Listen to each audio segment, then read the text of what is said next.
8% that are friends of Yeah. Jose, and then maybe we catch a couple stragglers here and there. And then actually, as you build the content too, maybe like a back catalog is spend a little bit of money on Google Ads or whatever to see if you catch maybe a little wider net. Yeah, whenever you're ready to do that, there's that as well. Letting the world know that you're out there, even more of the world, I should say. Okay, I think. So I feel like it is streaming. I just have to go onto YouTube and figure it out. I can pop over there and see. Actually, I have my laptop open. Hold on.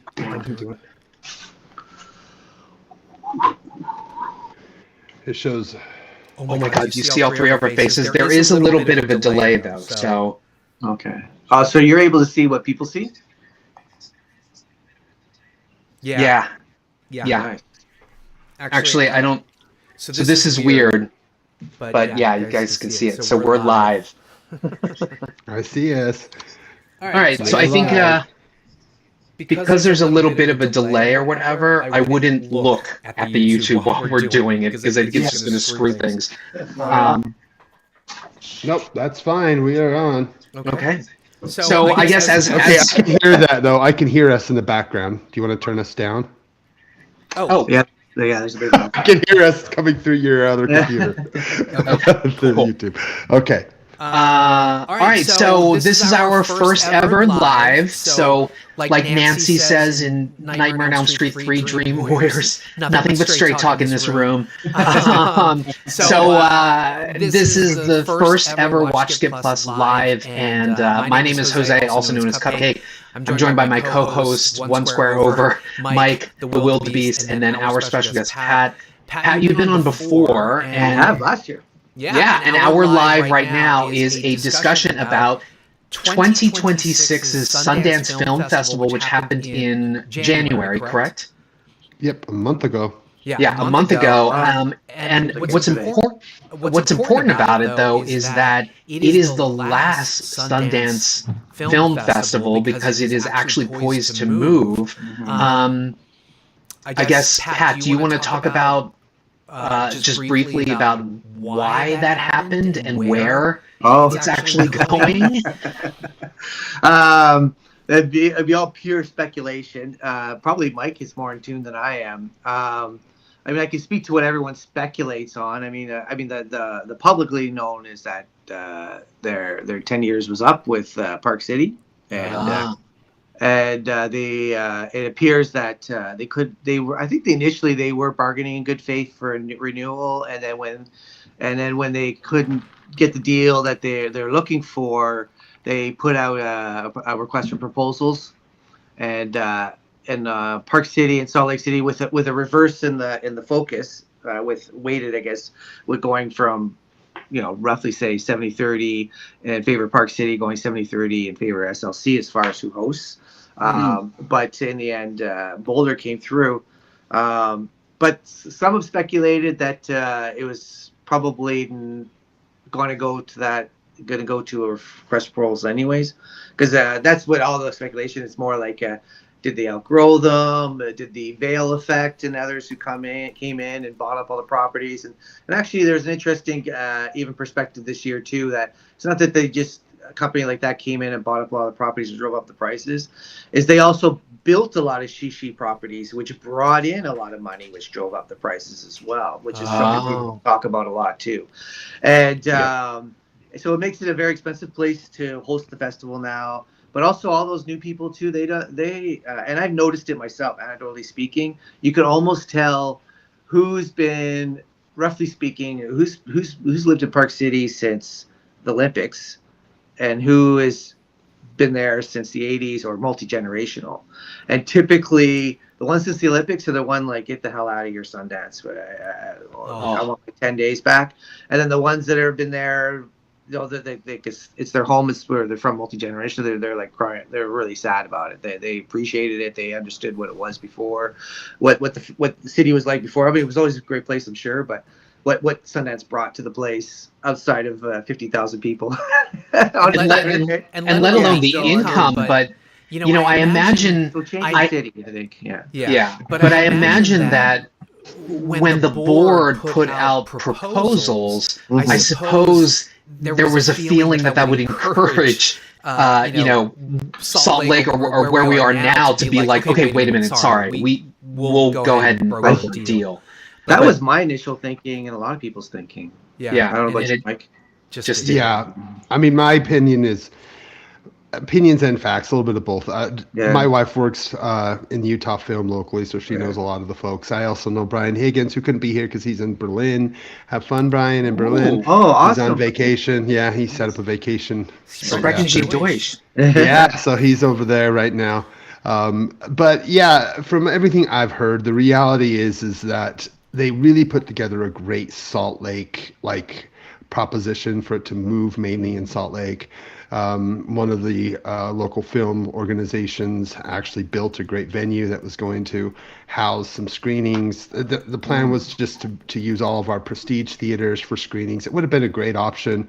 It really would have been. I think it would have been awesome. People would have been able to actually go to great restaurants, not feel as crowded.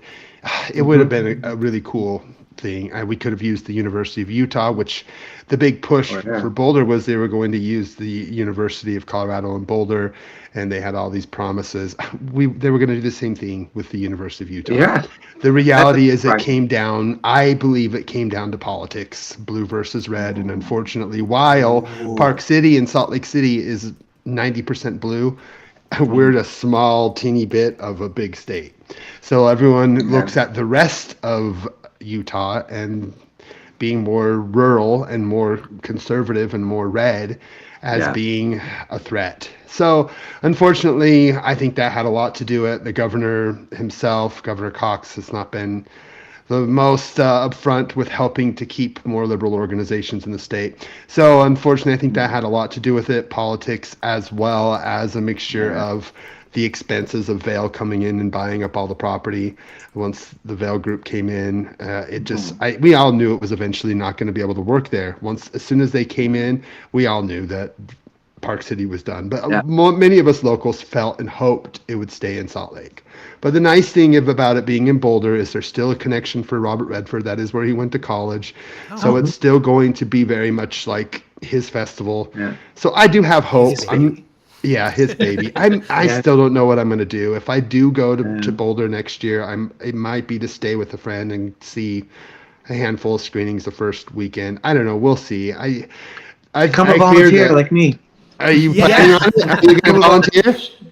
Become a volunteer, and then hopefully they'll provide accommodations. And then. So you're planning on it then? Oh yes, I'll be there. Okay, good. See, I wasn't sure. Last we talked, you were not 100%. But yeah. Oh yes. Oh, that's because, and I guess this is inside baseball. That's not we can share. Sundance is very generous with out-of-state volunteers.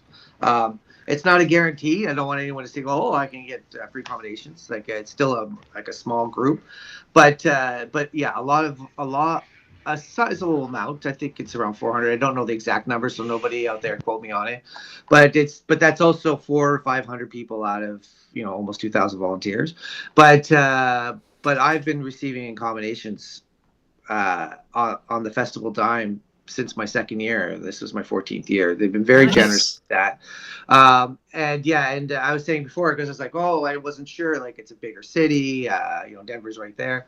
But then it was confirmed for me from people in the know that, no, we're continuing with the accommodations program. What it's going to look like, we'll see. But I was like, okay, great. So as long as there's accommodations, because I can't imagine what would be the cost to be at the festival for 10, 12 days. Just to volunteer, it'd be hard to do.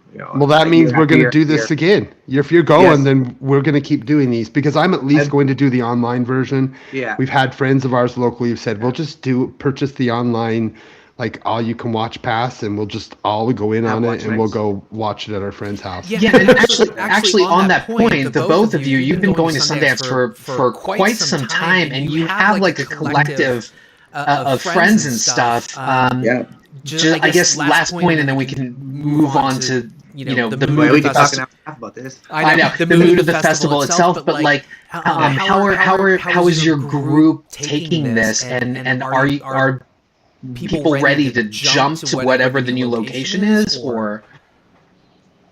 I'll go first, and then we'll go to Pat. My group mainly are not happy about it, and most of them are not planning on going to Colorado.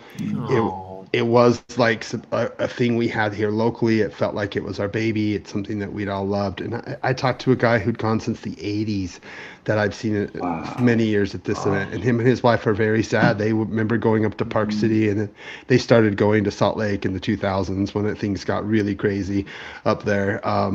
After the Olympics, it really kind of put Utah on the map, and the festival saw a huge uptick in the early 2000s. About the time I started going in 2003 is when everyone started telling me, oh, it's so busy. This is the busiest year I'd ever seen, which was right after the Olympics. So I think that helped push things for the festival. And man, those were great years. Those early 2000s were some of the best. I miss those years. And so a lot of us have a nostalgia, and it's not going to be the same. And then if you go that first year, it's like they're going to be ironing out the bugs. It's going to be messy. There's going to be, screenings are going to go bad. This shit's going to happen. We all know it. That first year is going to be a mess. And I think a lot of it's part of the fun. I mean, you're going to have fun there, and I can't wait to have you on again next year to talk about it. Yeah. But I think the biggest thing for us is that we all just created this friendship group. And the reality is a lot of us just don't want to make that trip, and it was more just out of convenience, and it just became a thing that we just love doing locally. So yeah, it's a bummer. And I know there's so many people and companies that are maybe be going out of business. I mean, the Ray Theater up in Park City was built for that. I don't know if they're going to be able to keep it sustained. There's a lot of theaters, there's a lot of businesses and buildings and things that were built and brought in for this festival that are going to go under. The holiday cinemas, that kind of 80s era type of multiplex that's like right in the heart of Park City. I understand that the last screenings at Sundance is probably the last of that. Yeah, I think that theater is done. Yep. Yeah, which is too bad because it's like so convenient. I know it's a bit dated, as they say, but the screens are fine. It's not like some of the old multiplexes, the first ones that would have been around, that used to be around here, where just more the gradual. Yeah. They're actually stadium seating, and so it's sad to see that go. I know they have the multiplex all the way on Redstone, but I would think if I was a resident of Park City, I'd still want this one around to go see first run films. I mean, that 10 days they made a lot of money. That helped float them for the rest of the year. A lot of businesses use that 10-day period to help float them during the summer, which is mainly the down season for them. So they needed that little bump to help push through the summer. But exactly, and that's why the Egyptian wasn't even on the cards this year. They did a panel, but they went and sold all their film equipment as soon as they knew Sundance was gone. Yeah, and they just weren't making any money off of it, and they knew that they were tied to Sundance. Yeah, it was a mess here, man. It really was, but it is what it is. I mean, your friends, you're still going to Boulder. Yeah. What's your group? Yeah, so building off of what you're saying, you're right. Because 14 years, it's like summer camp for adults, in a way. And film junkies. Exactly. And then I've made all kinds of friends, including Mike, of course. And so I mean, all of us, especially being there as long as we have, we're all curious to be there. We've been a part of history, the last one, and as far as I know, I've racked my brains. I haven't done a Google search on it. I mean, one of your listeners want to put in the comments if I'm wrong. But as far as I know, no major film festivals have ever moved.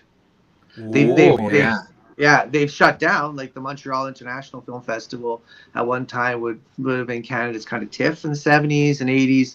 Eventually, through mismanagement and TIFF rising above, it shut down. But that's just shut down. And also, I do think a film festival is kind of like, for Americans to say baseball, right? So Major League Baseball to me is like Cannes, TIFF, Sundance, probably Berlin and Venice, and then you've got like AAA, which is like Telluride, South by Southwest. Sorry guys, I feel if any of those guys, you're right. Tribeca, but I do feel like they're just under, it's still amazing, but like Slam Dance would be like AA, maybe. I love that. Yeah, but that's how you look at it. Did move. They moved out, but the only festivals that move are moving out of Utah. So that's what freaking sucks. Oh, that's right. Yeah, because Sundance did move, but out of like the Major League Baseball film festivals, I know cinema's only been around for about 150 years, and festivals have been less than 100 years. But this is really they're the first of this size, and you're right. Like, so I think that also when I think about my disaster brain was like, oh, are they gonna have accommodations? Are we gonna be able to do this? I mean, no matter what, we would have shared. All my friends would have shared a condo at least on that first year. But it makes sense that they're trying to bring as many of the veterans and volunteers that they can out to Boulder for that, especially that first year while they go through those kinks, and so that you'll have vets that can pivot and help smooth things over, while local volunteers who haven't volunteered before get up to speed and how the festival runs and all that. I bet you after 1 year it'll be. And what I anticipate is, and this is one thing, it'll be 15 years. So one thing I have said, though, is like if it turns out that it's going to be hard to get accommodations after next year or have you like that, what could happen, too, is I may go there and go, this is Sundance, but this is their Sundance now. It's not the Sundance I fell in love with. That might happen. Different city, different vibe. And I could see myself maybe doing that, saying, okay, then maybe it's time for me to move on to other things. But it wouldn't be in a bitter kind of it was better way. It would be kind of like, oh, good for you guys, and enjoy this version of it and new memories for others. But at the same time, I don't know. I love the festival. I know that, and I don't think that's probably my disaster brain again. I still feel that my understanding is all the institute, all the infrastructure Sundance is remaining in Utah, is my understanding. Yeah, so like as soon as they're done renovating, because I think they were doing that, like the labs will all continue on at the Sundance Resort, I understand. Yeah. And all that. So there will still be a footprint, just not the kind that the public gets to enjoy. Yeah. And to explain the labs to those who don't know, the institute itself was started in 1981 while the Utah USA Film Festival was going on. It wasn't attached to Sundance in the initial. So Redford created the Sundance Institute, I believe it was 81, because he owns some property up in Provo Canyon called the Sundance Resort, and he kind of built a place for artists to come and workshop ideas and concepts, and that's what it started as. And then they saw this little fledgling film festival that was in Salt Lake City that was kind of just floundering, and so they brought it up to Park City and transformed it into one of the the premier film festival in America. Yeah, so, I would still say it's the top film festival in America. Yeah, easily. And so, sorry, Rebecca. Yeah, sorry, Rebecca, you're not it, brother. Yeah, sorry. You're amazing, but you're not at that level. Sorry. No, but I'm glad that you and your folks are planning, because the culture is there with the volunteers, and I've gone for many years, and those puffy coats are just so memorable. No matter where, if you don't know, the volunteers wear these custom puffy coats that are become a rare thing. They get sold on eBay afterwards for thousands of dollars. They're only for the volunteers, and they're really cool. Every year is different. This year's one of the best ones, and it's just and the culture of you guys have built and brought, not just Pat's group, but everybody else, is quite amazing. Yeah. They built this culture that continues the festival's vibe. And I think that, he's gone to use the restroom. I think that the reality is that's going to continue. Look at his camera. That's pretty awesome. Take the camera. I know. It's like, wow, when's the movement? We need a fancy camera. He's got there you go. That's what he's doing. That one's graded. It's really cool. Like, if you could show the bottom of it, it grades. Yeah, that's really cool. Degradé is what we call it. It's in honor of Redford. I love that. Yeah, so that's pretty cool. I mean, it's pretty awesome that he has all those memories. But those volunteers really are the heart and the soul. So if they're going to continue going and bringing those old school volunteers... Oh, it's reversible. Holy shit. Yeah, it's pretty cool. I think it's going to keep the vibes and culture of the festival.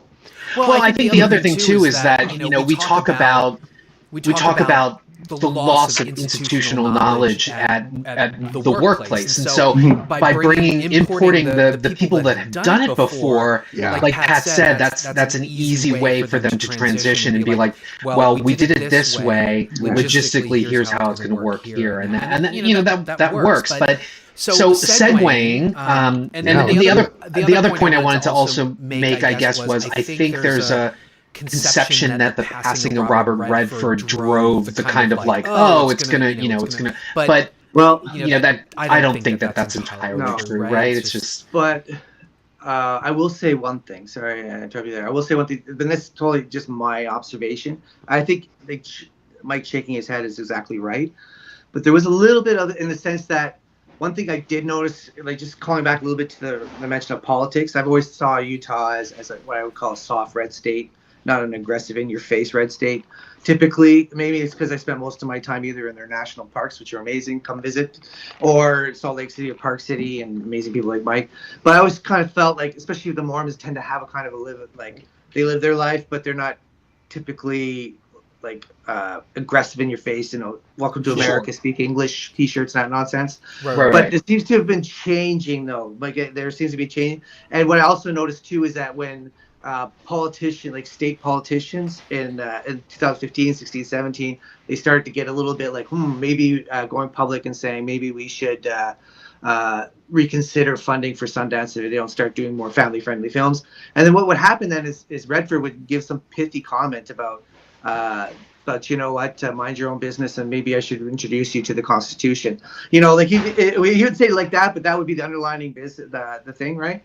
And then they would just shut them up, right? And so without him here anymore either, to just kind of give them a little bit of once in a while. Did usher in the actual family.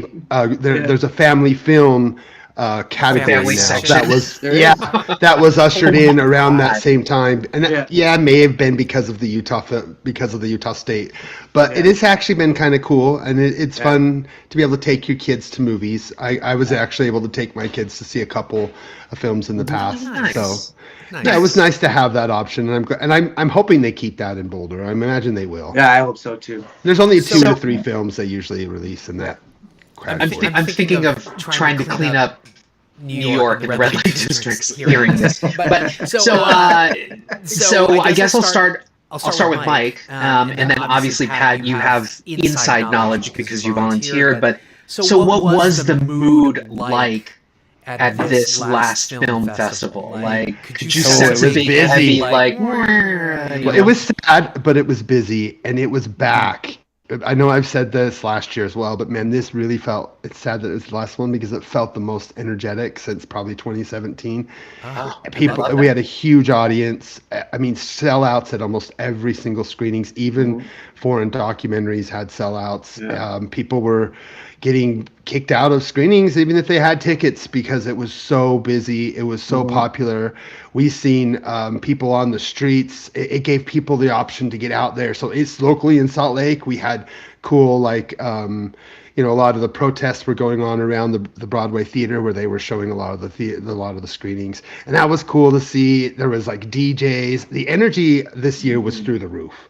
They were really trying to make, a lot of the anti-Trump protests that they've been doing every year at the festival traditionally has been up in Park City. They brought that down into Salt Lake. Yeah, I didn't see a lot of it at Park City. Yeah, so that was cool to see those protests going on down there, which we don't get a lot of. But that was spurned because the festival was there, getting some eyes on the protests. So it was cool, man. The energy was off the charts, and every screening was packed, and all I got to see almost all my friends, folks I haven't seen in 10, 12 years, some of them, some longer.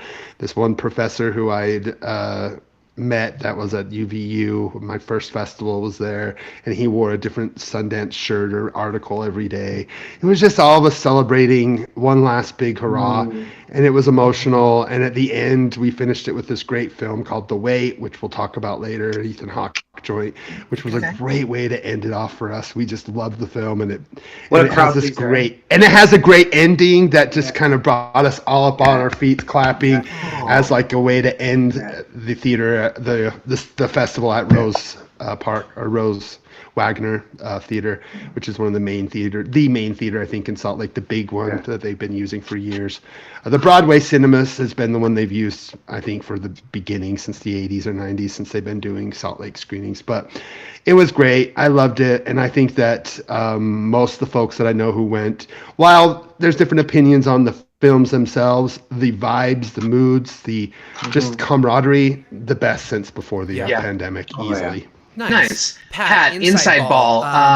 So Mike kind of gave us like the sort of public perspective of it. So nice to hear, energetic and energized. You never know what you have until it's actually gone. But just internally, and maybe even with celebrities, what was that sort of feeling like for this being Swan Song? Yeah, I mean, I agree with everything Mike said, for sure, for the vibe. I did feel a little bit, and maybe, like you said, it was a little bit inside. Like from my perspective, at times, I felt there was a bit of mixed emotions, like in the sense that there were times people felt a little bit more ornery, maybe. And I don't know if it's just there was a little bit of that, and I can't pinpoint it, like whether it's the public or Sundance people or whatever, but it did feel a little bit on edge, a bit, and I think that's kind of part of like the breakup, Sure. But overall, like Mike, I was like, wow, it's back. Like in the sense that if they had re-signed, like this would have been a good year actually to say, like up in this really inside, for those that don't know, to maybe go back to the Mark if they're available, and open up that theater, even the Temple, and then next year go further, maybe see if the Prospector will talk to them again about opening up a theater there. Yeah, these are all theaters that they that they used before, because as it's contracted, and that's a whole other discussion. But I think that's probably more because they were preparing to leave, but also post COVID, coming down. But I think it'll build back up again. That's what I was thinking would have. And this would be a year, like if they were on for another 10 years, I think that's what you'd be discussing. Like, this is the first. We'll look back. Is this the first year that Sundance after COVID is on its march back to? Because people have been around since the 80s. Volunteers have told me that they have been through this kind of stuff before, where they contracted a bit. And it could be like the global financial meltdown, for example. It had this similar effect to COVID. 2009 was an off year. Yeah, I remember 2009 was an off year. In 2010, it took till like 2011 for it to kind of come back. It was slow in 2008. Yeah. And then just kind of take these up and down the festival has throughout the years. And just the vibe amongst the volunteers, like, a lot of them are sad, like having these last pictures. Like, it was a lot of emotional moments too. Like when I did I worked the press line for Little Miss Sunshine. Yeah. And then when it was over, I realized, oh man, I'm part of the last team that worked the last press line at Eccles, which is like the biggest, for those who don't know, the biggest theater up in Park City. So it's where all the movies with all the sexy stars go typically, and right, the big ones, the big films, and because it's like it's almost like a Broadway theater, it's like 1,250 seats or something. Well, Sundance paid to build it at the school. They did that too, right? Yeah. It's actually attached at the high school, and Sundance paid to build that big venue. Yeah. So for those people in Park City that take this good riddance mentality, I mean, there's a lot that you enjoy there, thanks to Sundance. I would say so. So Pat, you mentioned that people were kind of like ornery. Do you think that that's from a perfectionist standpoint, it being the last, or a combination of just the sentimentality of this is it? Yeah, I think we all deal with breakup differently. That's a good point. Yeah, and. I mean, I remember actually what was interesting is, and I don't know if I wish I meant to take a picture, but I was kind of sad. My last night in Sundance at Park City, and even realized like this may be the last night I ever spent in Park City.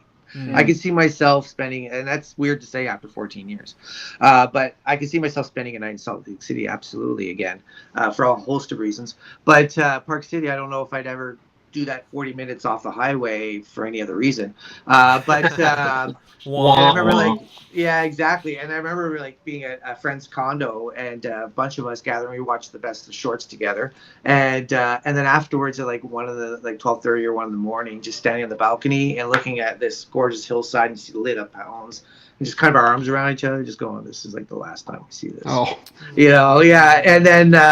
then when I was walking back to my condo down Park Avenue, in somebody's backyard, they had this huge, like life-size Redford as Sundance, and there was a quote on it, but this says like, don't say you're going, just go, or something like that. And I wasn't sure if it was like a tribute or if it was like a message to everybody, like, fine, if you want to leave, get lost. Like it was one of those kind of mixes. Like it was like, is this person sad we're leaving, or are they sad and angry, or are they happy we're going?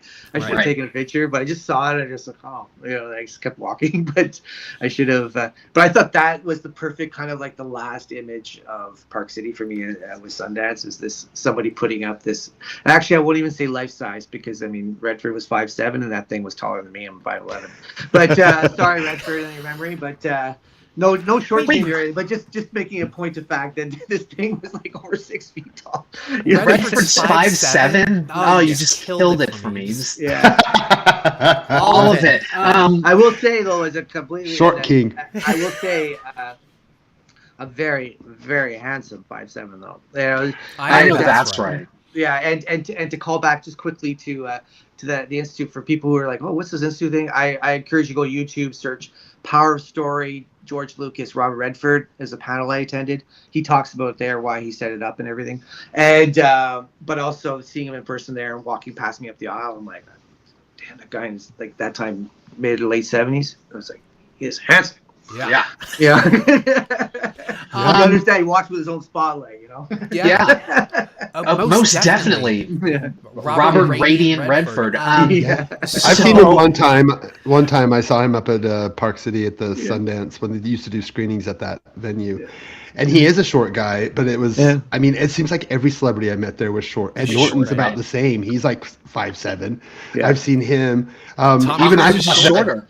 I thought that Jim Carrey was like way tall, like 6'3" or 2 or something. When I saw him, he's like my height. So it's funny when you finally see people, you think that they're really, I mean, he might be slightly taller, but I thought he was like Joel McHale type size, just because of how lanky his body is. Sure. But it's, it's fun to see these celebrities and have these memories. And, do you notice that also some of these celebrities too, I won't name any names in case anybody has a hard time, but one thing I know is I think it's because they say the camera adds 10 pounds, I guess, right? So there's two things I've noticed, stick legs. And even on like male celebrities, they have been action stars, but when you see them in person, their legs are like sticks. Like look at them skinny legs, super skinny. But also some of them, they have massive heads, and I think what it is that they keep themselves so thin that it's disproportionate from their head sometimes. Actually, I'll say one of Raymond. Everybody hates Raymond. The lead Raymond, I forget his name. Everybody loves Raymond. Everybody loves Raymond. Sorry, I'm thinking everybody hates Grace. Everybody loves Raymond. So Raymond, I forget his last name, but I was walking down Main Street one year. He was there with a film with Mark Duplass, and I saw him. And the first thing I thought was, he's got like a pumpkin head. But that's when I came to the realization he wasn't the first I noticed that. And what it really is that they're so fit, they're so thin, I think, that they become a bit disproportionate. I don't know if you've ever noticed that, Mike. Yeah, it's interesting that many that I've seen throughout the years. I've seen Ray Romano. That's Ray Romano. Thank you. He was there for the Big Sick. Everybody, the whole cast was at the Big Sick, and that was at the Tower Theater, a little inside baseball in Salt Lake, which everybody's talked about how they wish they could screen their movie at. Everyone's like, we came here, we wanted to screen our movie at Tower, which is one of our local theaters that's been around for like, I don't know, 100 years. It's legendary, and it's not been working since the pandemic. It's been, The rumor is it's going to open up into mini theaters starting next year. It's one of they're gonna cannibalize. Yeah, they're going. I don't like that.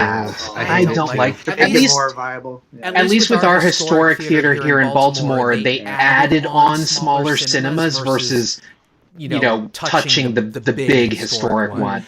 Some actors surprised me with their height, by the way. Like Taika Waititi. Oh. I've seen him before. He's tall. Yeah, I saw him at the Boy premiere. Chris Pine in New Zealand. Yes, Chris Pine. He's skinny. He's a skinny one too. By the way, I think big, huge heads are sexy. Like Alden Ehrenreich, pumpkin head. Total pumpkin head. Chris Pine. Yeah, exactly. So speaking of celebrities, Mike and then Pat, Mike, do you want to talk about any celebrity run-ins you discussed running into Donald Gleason and being like, Gleason, your movie good? I would love to have met him. I would love to have met him. But yeah, no, he was great, and the whole cast was there. I bumped into him, but then I saw everybody, and as I was coming back, I saw them all again. And the guy who played Patty was like my favorite of them. He's like this bear, and I was like, "Oh, I love you too." As I was walking back in, he was like, "Oh, good, thanks so much." But yeah, it was. There was a lot of great celebrities. Olivia Wilde was there for her film, The Invite. Plural. Olivia Wilde. Is that what I said? Well, no, Olivia Wilde. Didn't she have two movies there? She did, but I only saw her. A lot of times when the actors, they don't go to their screenings outside of the very first. So, but the one that she directed, she was there for. Yeah. So that was cool, and that was a great film. We're going to talk more about the films later. But yeah, it was fun to see her. I'm trying to think of who else. I wanted to really see. Greg Araki, but he didn't show up at our screening, which was a bummer. No. You didn't show up for his retro screening, or is it I Want Your Sex?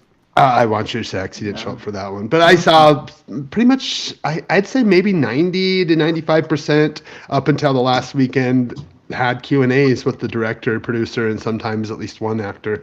So that was kind of cool. That was before COVID. Yeah, it was back to that where screening, I mean, always the last weekend after the Friday events and the awards are handed out. Usually that's when it trickles down. But you do see the documentary folks were still there. I got to see the people from Soul Patrol and the girls from the Girl Scout cookie movie were out there. And they're adorable, the Cookie Queen girls. Yeah, and the guys from They Dream, the director from. I love going and seeing the. Documentaries because the people are always there. Joe Wilson for his documentary, he's got had a television show on HBO Max, and he was there introducing it, and he was really so funny and candid and just hilarious. You could tell that he's part of that whole weird anti-comedy shit that I love, and was wonderful. Yeah. So yeah, it was fun to see so many celebrities. It was really the most star-studded one, and again back since before pandemic. How to with John Wilson. I love that show. Yeah, the story of what was it? Story of Concrete, History of Concrete. I heard it was actually pretty funny and interesting. Yeah, we'll get into that. It's one of my tops for sure. Inside Ball. How about you and celebrities? You worked at Pressline, so so I see lots of them. Yeah, and of course I have to be careful. Sure. We don't get in trouble. Yeah, just tell us who you've seen. We don't need to know their sex lives. Yeah. I mean, to tell myself because I'm like, what stories can I tell which I can't? I mean, but yeah, I mean, think you're like, wow. I love the fact that I got to hold Margaret Cho's therapy dog while she got herself set up. That was so fun. I just sat there and got to give it little pets and everything, you know. Wait, what kind of therapy dog? It's like a little. If you Google Margaret Cho therapy dog, because she goes with it everywhere. And the only reason why it was in my hands is because she had to take her jacket off and everything, and it was right back into her hands. So you can see loads of them. It's like a little mixed rescue that she got. It's about this big. Yeah.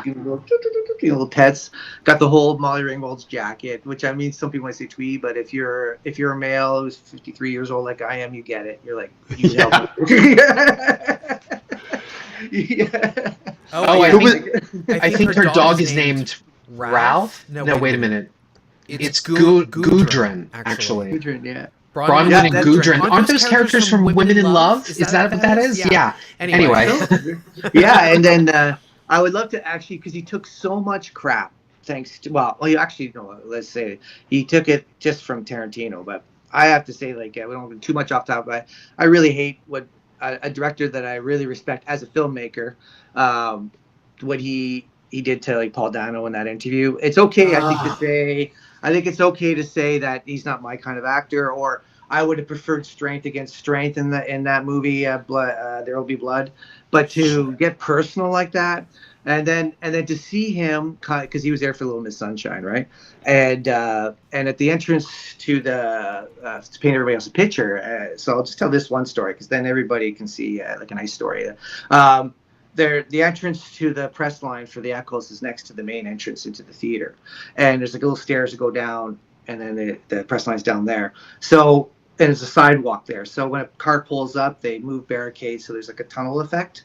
Sure. And often, like, actors and directors, even though there'll be some people there looking for autographs, will just walk down, which is fine. They're there to you know.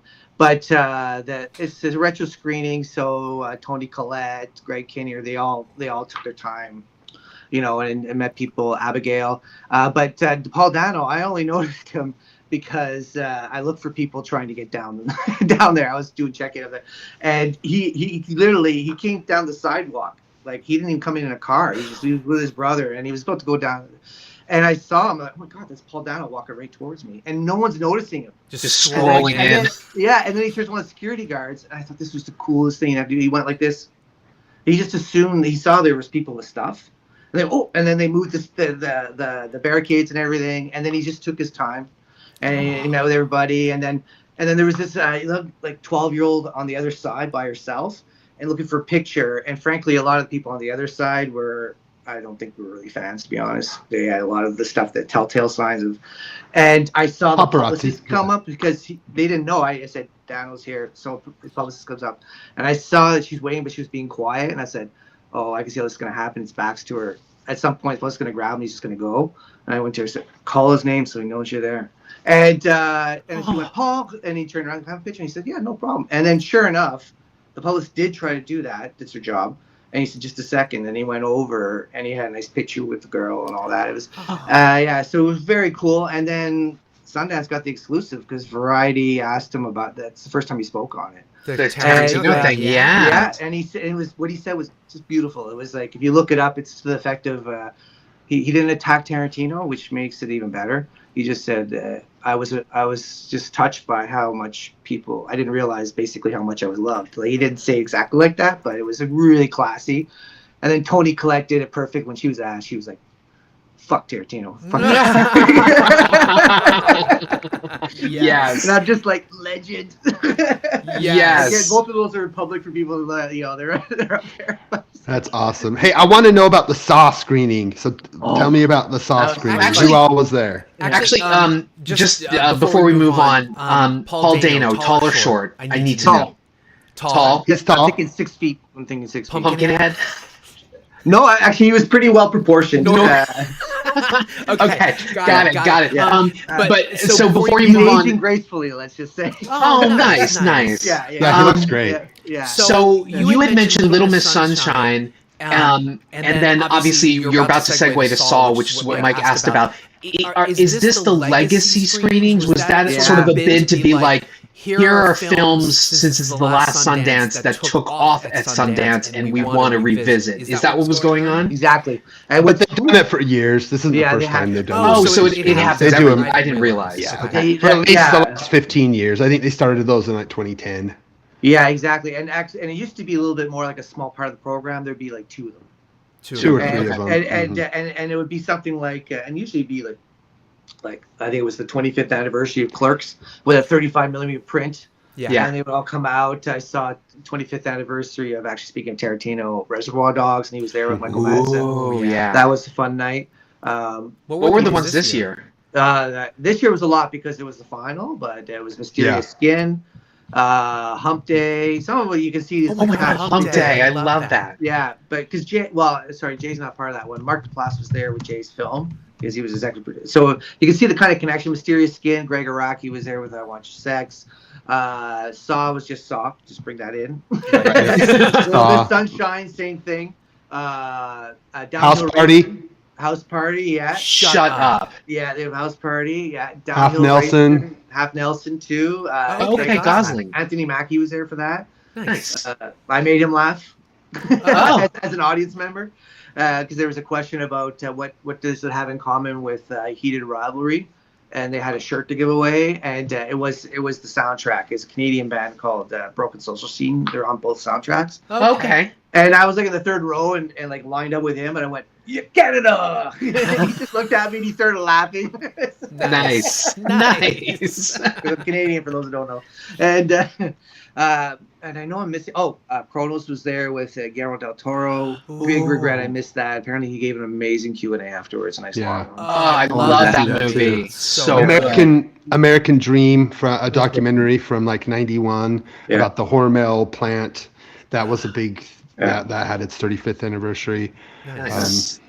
So it was a cool. I don't tend to go to those. Yeah. just because So you it missed was Saw. in Salt Lake. Yeah, You it did? was the original Saw screening in 2004. yeah.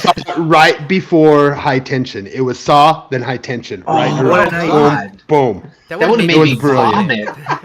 And the day before was freaking Gaspar Noa's Irreversible? Irreversible. Oh my So God. I was like, fuck that. I definitely all the vomited. walkout screenings.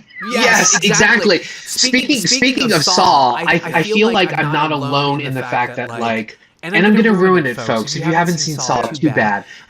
When Tobin Bell stands up, I think I literally stop breathing for about 2 minutes. That was a great twist to that. Yeah, but how was that legacy screening? James Wan was there with Lee Winnell, right? Yes, it was amazing. They brought Billy the Puppet. Oh yeah. If you're on Facebook with me, you'll see there's pictures of me with Billy in the bicycle, and then they actually put him in the front seat. So Sundance did put up a picture of Billy, and then they put James and Lee on each side. They took a picture with the audience behind them. That was cool. And then I was just amazed at how I've never had any impressions of James Wan before. Actually, until that night, I didn't even know what he looked like, and I didn't even register that. He's short.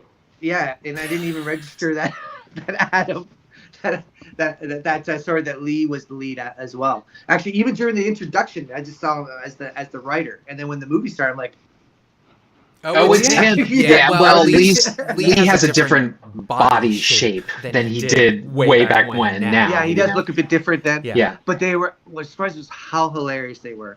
And actually, as James was, and I have a little bit of a exclusive that he shared there that I don't think went public, so I'll share with the audience as well in a second. Even when they were introducing it, James Wan said, because I guess James Wan directed *Malignant*. I think he did. Yep. Yes. Yeah, which didn't do so.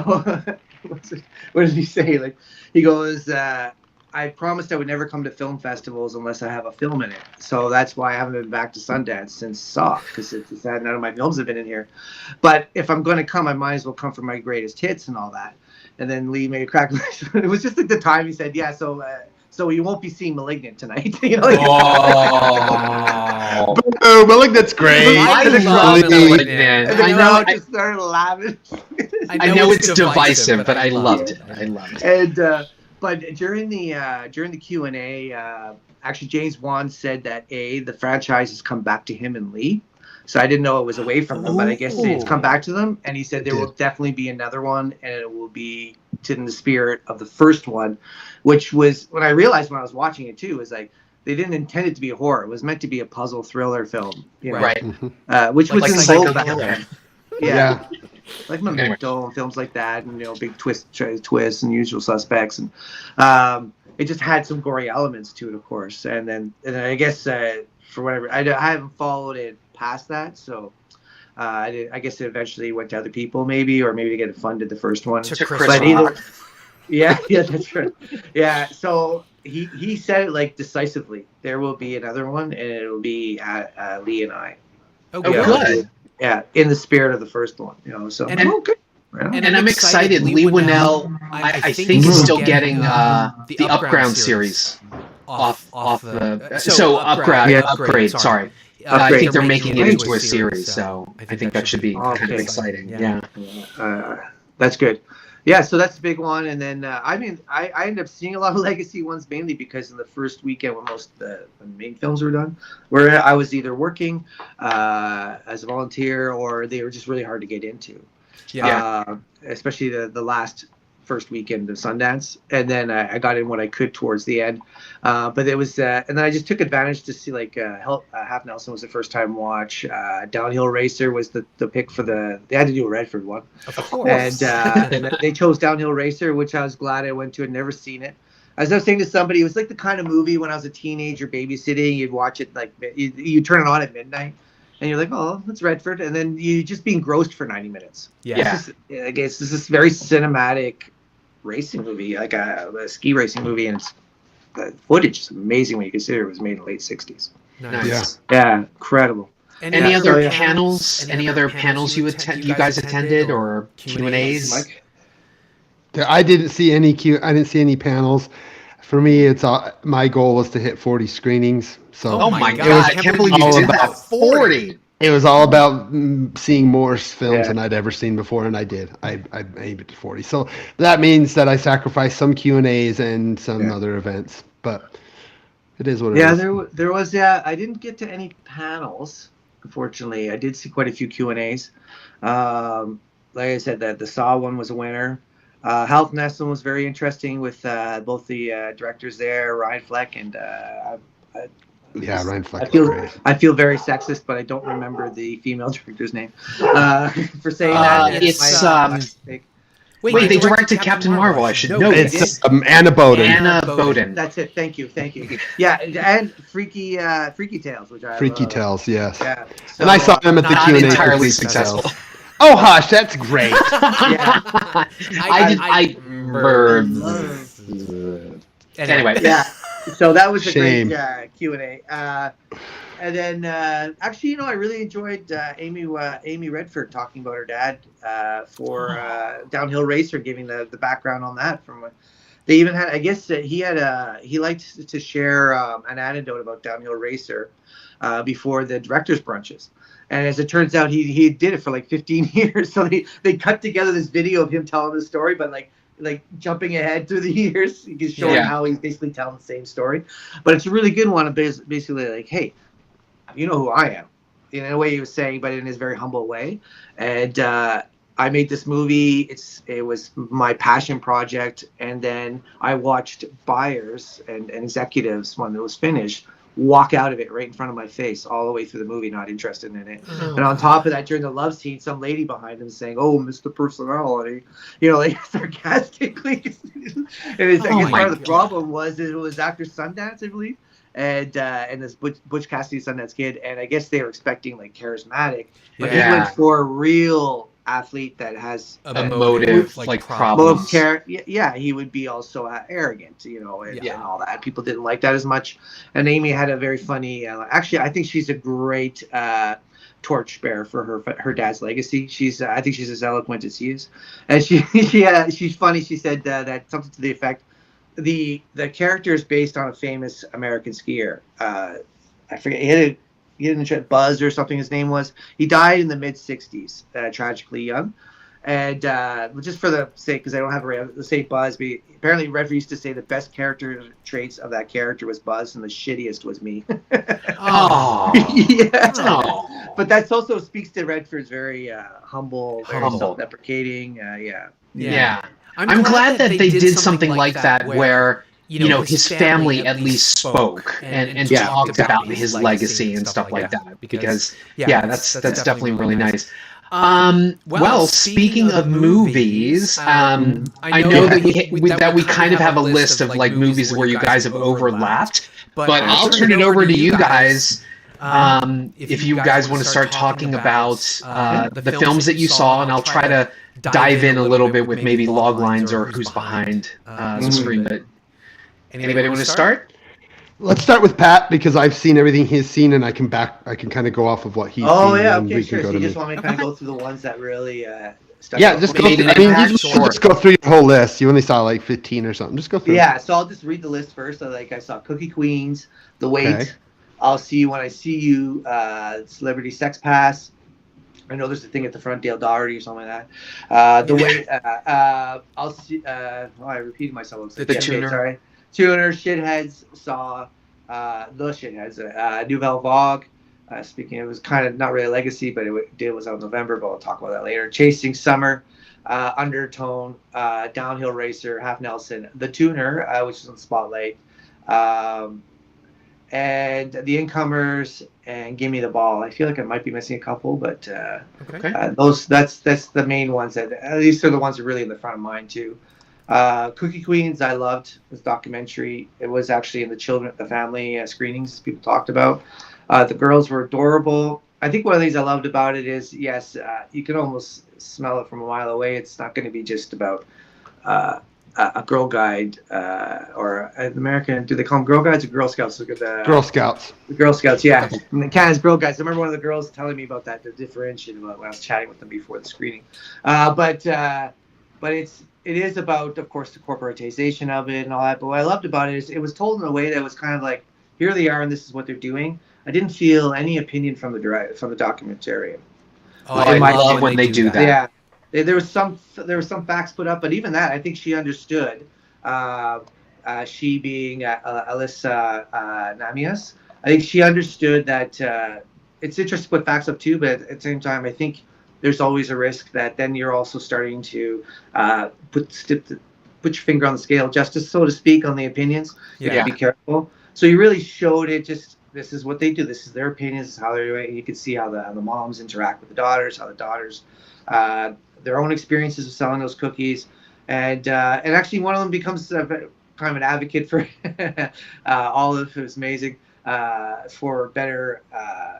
Well, she took it from a kind of a civil rights kind of perspective, but really better outcomes for people selling cookies. Like better pay, basically. Better pay, better deal. Union now. Because she was punching the numbers and starting to realize, hey, this is not right. And she's going to be a future queen of sales. She was selling like tens of thousands of boxes of cookies in a 4-month span. Yeah, Jesus.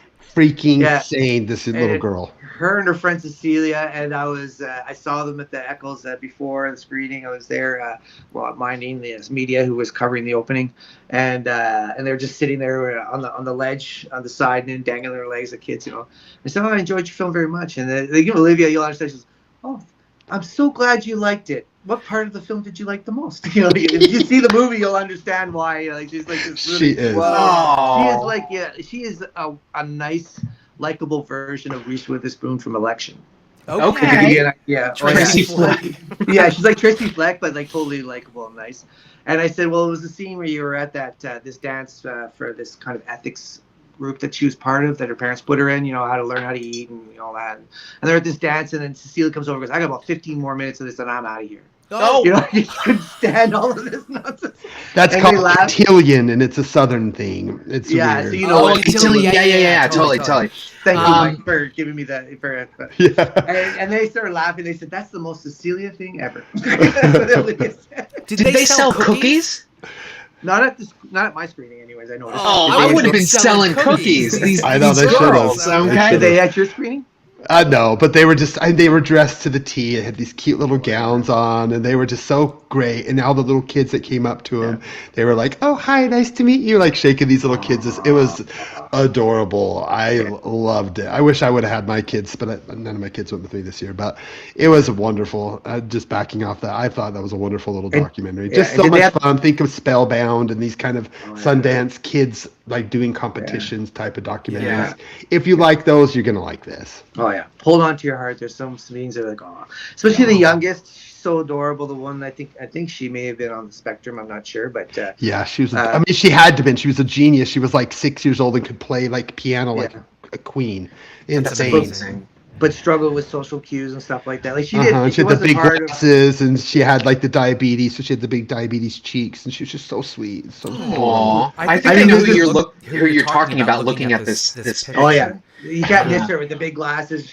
Yeah, she was the youngest of the few that they followed. So yeah, and no spoilers, but just to give you an idea, one scene. I guess and it's not a spoiler really. There's a scene where she's selling the cookies and she's pulling a little wagon, and this guy's, I love cookies, but I'm diabetic. She's, so am I. And then there's a scene with her mom where she's developing making cookies that are sugarless and all this. And then they cut forward and she brings them to him, and she goes back to his house. She's got a box of them and she gives him one. He's like, oh, these are so delicious. And then she just matter of fact says, if you want to keep the whole box, it's $6. But she nice. So as you had mentioned before, the director is Alyssa Namias, and the logline goes, it's Girl Scout cookie season, 4 tenacious girls, Era, Olive, Nikki, and Shannon Elizabeth strive to be a top-selling cookie queen, navigating an $800 million business in which childhood and ambition collide. Also, point of difference here, 2 EPs people should recognize, Prince Harry and Meghan, the Duke and Duchess of Sussex. Interesting. Mm-hmm. They were there? They were up there. Oh, okay. They were on the mountain. Actually, I was quite impressed with Meghan, actually. I thought she was great. People hate her, and I have no idea why. I think they think she's like a yacht girl and just kind of grabbed him. I can only go by the press line and the intro to the film. I thought she was very elegant with your introduction, and then even coming in the press line, she was actually one of the ones that stopped and posed for pictures with people, and then down. I thought she was great from what I saw. Yeah. So nice. Mike, you want to pick another one to discuss? Yeah. Let's see if I got something outside of what. Yeah, let's go with a little film called Wicker. So I wish I saw that. I did. Wicker was one of my favorite films.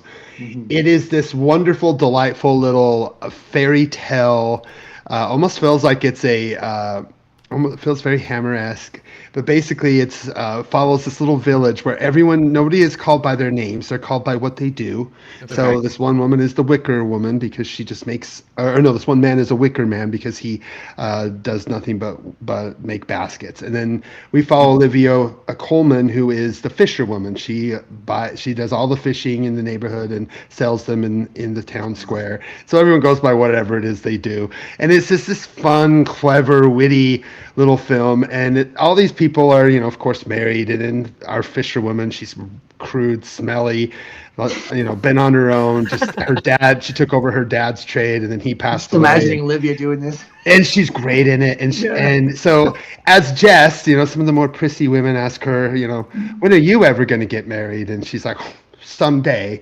And so she goes to the Wicker Man and goes, can you wicker me up because he does these great grandiose wicker baskets and things. Can you wicker, build me a husband? And he's like, a husband. So. Yeah. So then a month, he's like, yeah, it'll take me a month. And she pays him some money. And then a month later comes this Frankensteinian Wicker Man played by, what's his name from Skarsgård, the really handsome Skarsgård brother. Really tall. The one who plays it. What's his Wait, they're both? Alexander. Alexander. Yeah. Well, he can't be Peter Dinklage because he's not tall. No, Dinklage is the Wicker Man. So, so out comes this man who is born of Wicker, who's like a Frankenstein, and you see him walking through the village, goes to the, to buy some clothes and to get ready to get married, buys flowers, and shows up at her door to marry her. And then everyone's jealous because unlike the other men, he's very friendly, he's kind, he's clean, he's sweet. And so they all get jealous of this woman's relationship in marriage with a little Pinocchio made of wicker who falls in love with her. It's this sweet, warm, wonderful film. I believe it did get picked up. It should if it doesn't. I imagine it's going to get a great theatrical release. It's super funny. It's something that anyone from age 10 to age 100 could watch. Yeah. It's really not offensive. I mean, I guess it is kind of. Maybe it would be R. There are some sex jokes. Of course, everything's clothed, with the Wicker Man. I literally has sex with her. It sounds like Lars and the Real Girl. Kind of, sort of, right? But it's real life. Like the Wicker Man is alive and talking, and the squeaking sounds like you're just taking a wicker basket and squeezing it every time he moves. It was so perfect the way they did the sound design. So this wonderful fairy tale romantic comedy by the people who did Save Yourself, which is this fun, wonderful, funny, quirky little comedy sci-fi alien. Was that the alien invasion one? Yeah. Eleanor Wilson and Alex Houston Fisher, they're the directors and screenwriters of this. Interesting to note, producers are, as you mentioned, Olivia Colman. She's one of them, but also David Michaux. That's Australia's Animal Kingdom director. That guy, right? Yeah. So looking. Oh, and the director of photography is. So it's spelled Lol. It's like Laurie Crawley. It's a man baby. But I always see LOL Crawley. But he shot The Brutalist for Brady Corbet. So that looks awesome, actually. By the way, wonderful stuff. That's the interesting thing. By the way, you're saying that. Just a quick little insider. I can know that happens to me every year. I try to, and I have to admit, I'm also a cinephile, right? So when I see my list the night before of who's going to be on my press lines, I'll often do a search, and if I don't know who they are, sometimes. Yeah. But it still happens. Those two people that I remember, Lol on the line. I remember the director. But then you're telling me oh yeah, that's right. They were also these amazing things I was just actually was right next to a legend, or somebody was really amazing. Oh, you were involved in that. It often happens after the fact. I look back and I'm like, oh wow, Yeah, I just bumped into so and so who made my favorite movie, and you don't even realize it. Yeah. So Sundance so awesome. Exactly. Yeah, Josh O'Connor blowing up this year, right? And I worked at the press line for Rebuilding last year. And I remember he was just this easygoing guy with a shirt and jeans, and I was around him a lot. And a pumpkin head and skinny legs. How about I'm sorry, Pat, Tuner. I'm seeing that there's one Dustin Hoffman in this. Yes, talk about Tuner. Yeah, that was a spotlight film, so they always have 2 or 3 of those. Which means they opened at another festival. Yeah. It's not a premiere to Sundance. Oh, got it. Okay. So it opened up, I think, at TIFF, if I'm not mistaken. And I think it played Telluride too, maybe Venice. So these films, typically, you just get the director. Yeah. Sometimes the actors will come along, but usually by the time it comes to Sundance, they're done with promoting it. And they're often crowd pleasers too, I find. Okay. And this would definitely be the case in this one. It's a heist film. It's actually a really interesting concept. It's a Canadian one.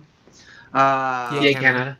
Yeah, exactly. I remember doing that. It was actually the very first film that I worked on opening day, and I remember we were doing the intro, and one of the managers is Canadian as well, and they're saying, the people who are handling it were saying, oh yeah, this director's very easygoing and all this, and we're looking at each other like, we know. No. We don't know him, but we know he's easygoing. He's Canadian. They're kind of saying how this should be really easy. He's very relaxed and all this. We're looking at each other like, yeah. And of course it was. It's just him. It was him, an executive producer, and he worked line. He was like what I expect some Canadian from Toronto, very easygoing, nice guy, and I enjoyed the movie. Yeah, it was. You saw it too. Mike, it was a fun. I love heist movies, anyways. But I thought it was, as a musician too, it was interesting. This concept that he's allergic to sound, or at very least loud noise. Yeah, I think they used the term allergic. I interpreted it more that he just has a sensitivity to noise. It was a name for it. I can't remember what he said, but basically he has to walk around with these big deafening, because he can hear perfectly even with these big deafening earphones. Oh yeah. And if he has it off, it's torture. Yeah. Especially if they're blasting music into his ear or something.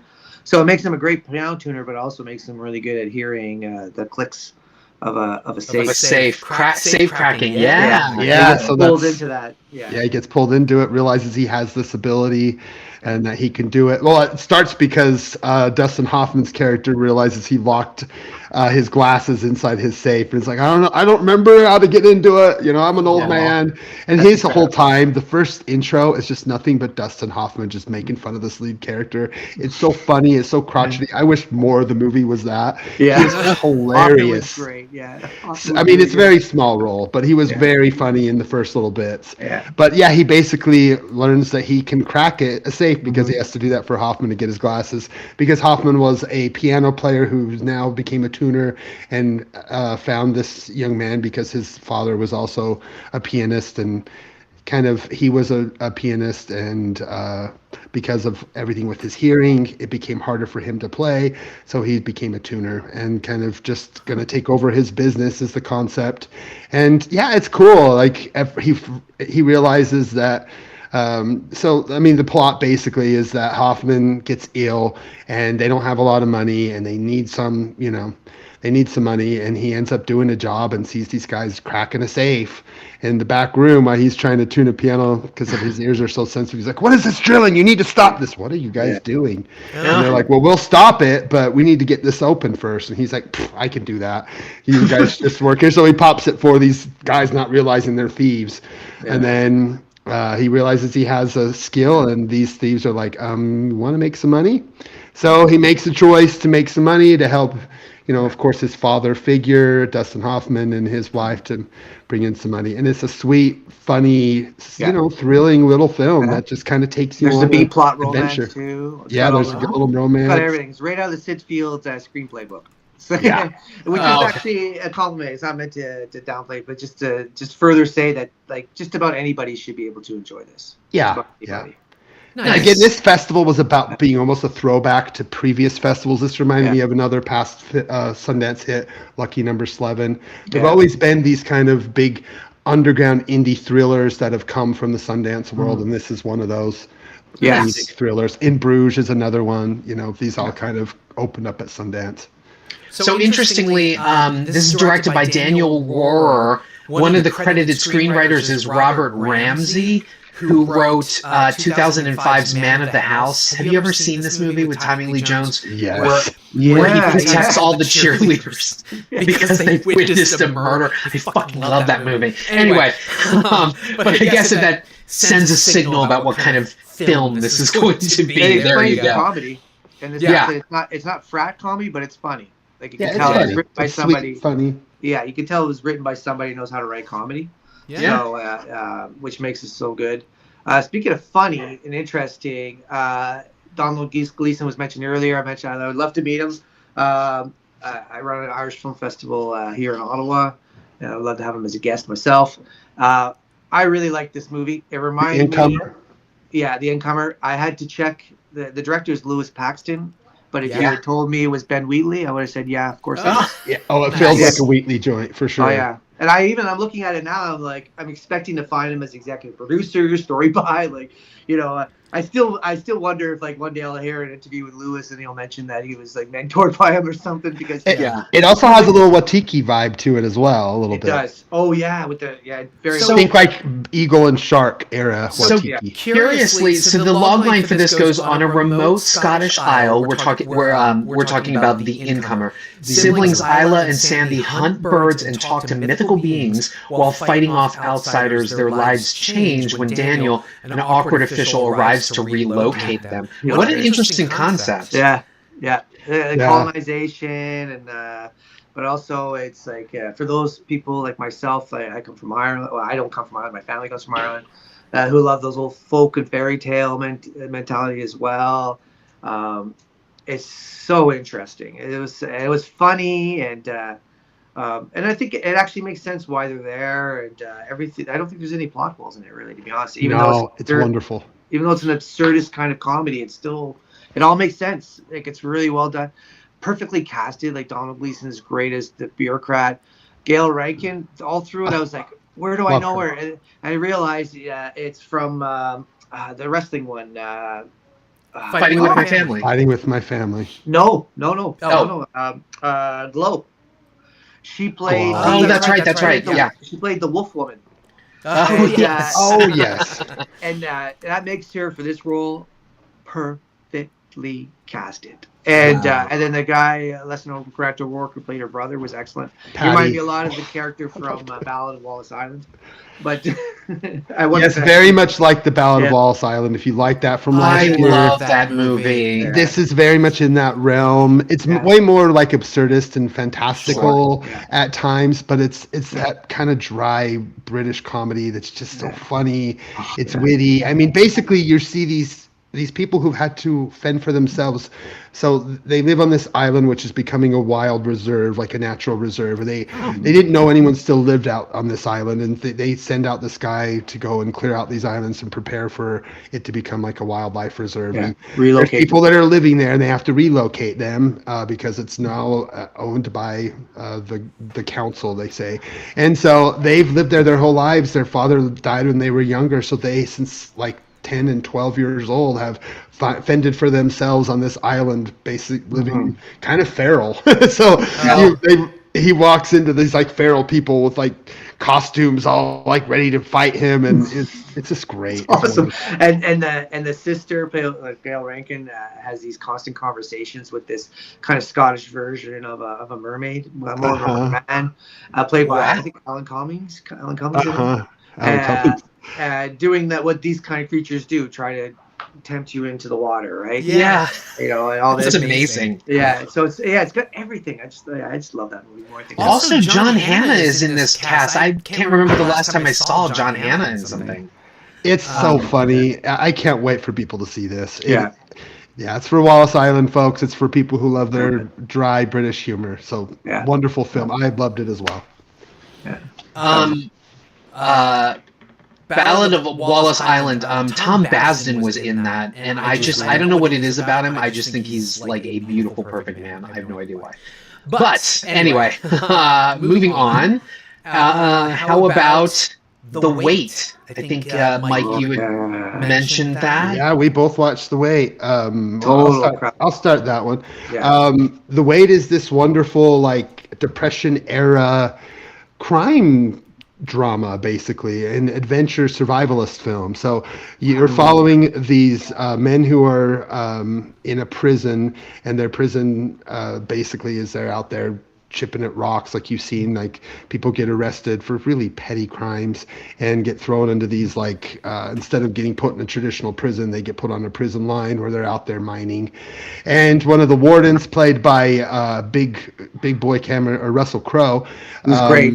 He's great in it. He Excellent. comes in and he sees that Ethan Hawke's character, who was imprisoned unfairly, has a daughter that is going to be a ward of the state if he doesn't get back to her immediately. And basically he sees the quicker you work, the quicker you can get out of jail. And he sees that he's working his ass off, and he goes to him with a proposition to help them take some stolen, I guess, Nazi gold or some kind of stolen gold. What is it? Not gold? So what it is I haven't checked on actually the historical accuracy of this. I'm sure it is. I guess they decide to nationalize all the gold. That's right. And so they were taking all the gold to... Yeah, and it was under the pretense of legitimacy because some of these gold mines were getting robbed by the people that were protecting them, because before the government took it over. So they were told that it was to move the gold before it was stolen, so that it could be given by the to government. Yeah. But you know.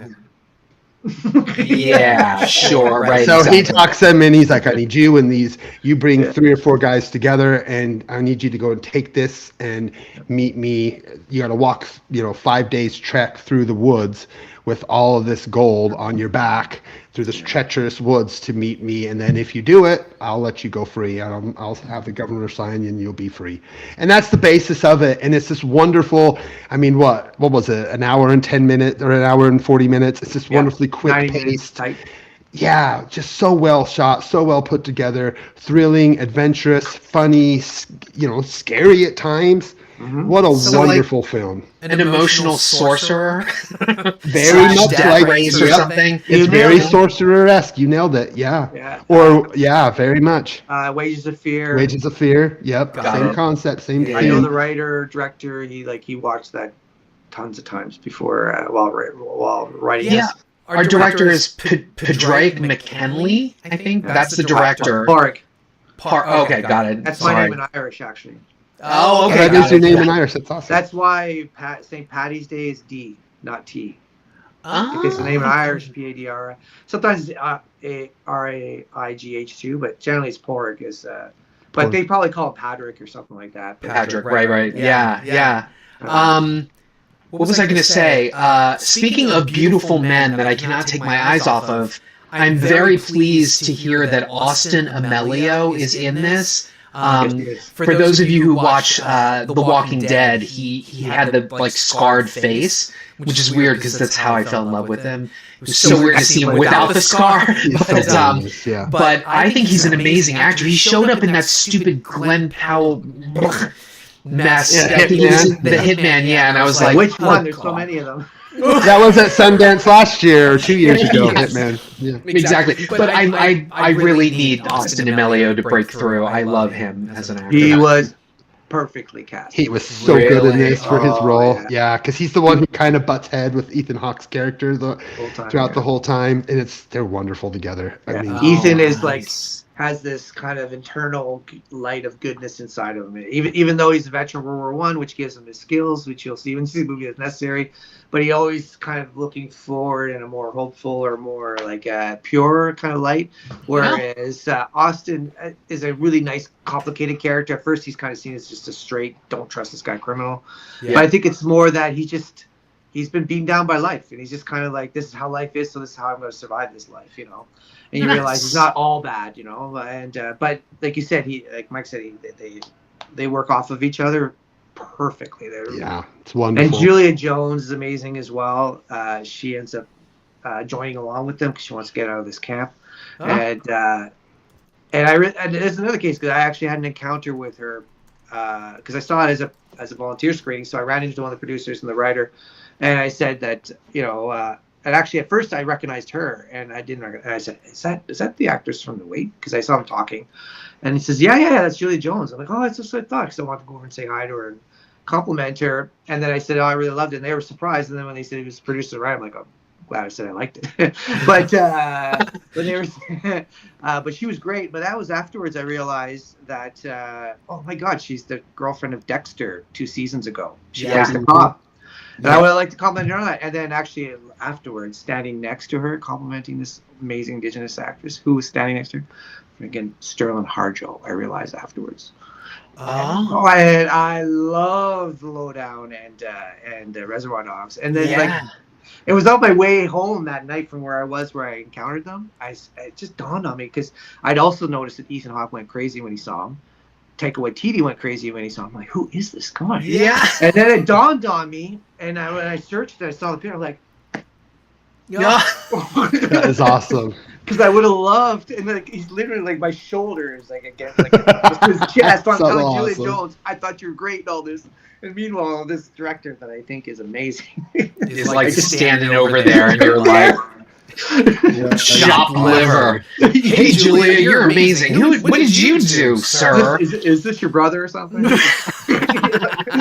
That's awesome. Yes. Should we move on to Duplass? I know we both saw the Duplass. Yeah, I was just about to say, I was going to suggest See You When I See You. I love Jay Duplass. Also, Cooper Raiff. Was he not in, was it Cha-Cha Real Smooth? Is that, another Sundance hit that just got plumped onto streaming, folks. That was a era hit, yeah. See You When I See You. So it says here, logline goes, with the help of his family, a comedy writer battles PTSD after the tragic death of his sister. What was this one like? Go ahead, Pat. You want me to start? I want to muddy the waters. I'll say that in my sense, I loved it. I can see how some people feel differently about it, but I thought it was his most mature outing. It's a complete departure from his mumblecore days and all that, which is fine in itself. It's not to say that was bad. This is good, but even this was the one I saw as a volunteer screening before the festival. Jay was there, and he gave us an amazing Q&A afterwards. And he talked about it too. Like, this is the first time he had like real money to make a real, I don't want to say real movie, because all of his movies are real, of course, but I think you know what I mean. Like, money with like bigger actors and story. This is David Duchovny, Caitlin Dever, Hope Davis, Lucy Boynton. Wow. Oh yeah, great cast. It's a great cast. And it's super well written. Like, it's really well written because, I mean, this is the story, the writer's story. This is what he went through. Yeah. And what I thought was interesting for those who see it, Jay had commented that they struggled with the ending in the sense that he wasn't sure people would buy that. It's a big movie about psychoanalysis and EMDR, and even I would even say... I love the EMDR stuff. Yeah, I loved it. That. And CBT as well, I think, is in there. They even don't talk about it like cognitive behavioral. They don't talk about that as much, but I think that kind of naturally flows. You go from there to EMDR. But how to process seeing...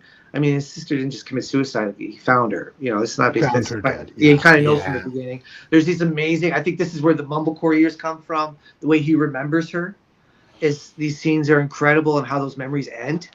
Yeah, that magic realism. I've never seen Duplass play with that before. Yeah. That was interesting to see Jay really kind of embrace that world to show the connection with the sister and how they were best friends and the emotions that they went through. And on top of it, the mother has, which is right there in the picture, the mother's got some issues that's coming forth. So he's just dealing with everything. And it's based off of a memoir we should probably mention, right? The memoir's Adam Caton Holland. He's a comedian, writer, tragedy plus time, a tragicomic memoir. And that's really pretty much perfect. I mean, you couldn't name it that for the film, but it is a very tragic, it's a tragedy, right? It's a very tragic film that mines humor. And I think the humor affected some people. They don't like the way that, because it's very depressing, right? But it mines humor in kind of an uncouth way. Sometimes. It does. Some of the humor comes through kind of a little bit biting and punching, darkly humorous at times. And the four main characters are so richly written because it's it's Cooper, the brother, and there's the sister who's more of kind of like a posh Victoria type, the mom and dad, and all four of them are processing it differently, and that's really well developed, 3-dimensional.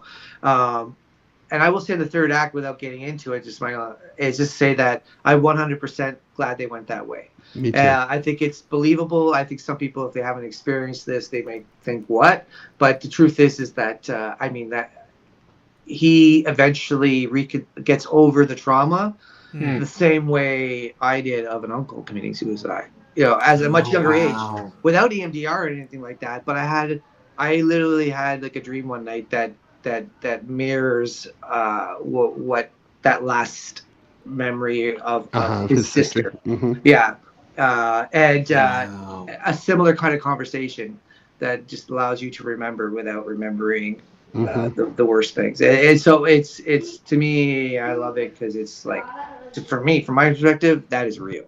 That's how you do it. Excellent.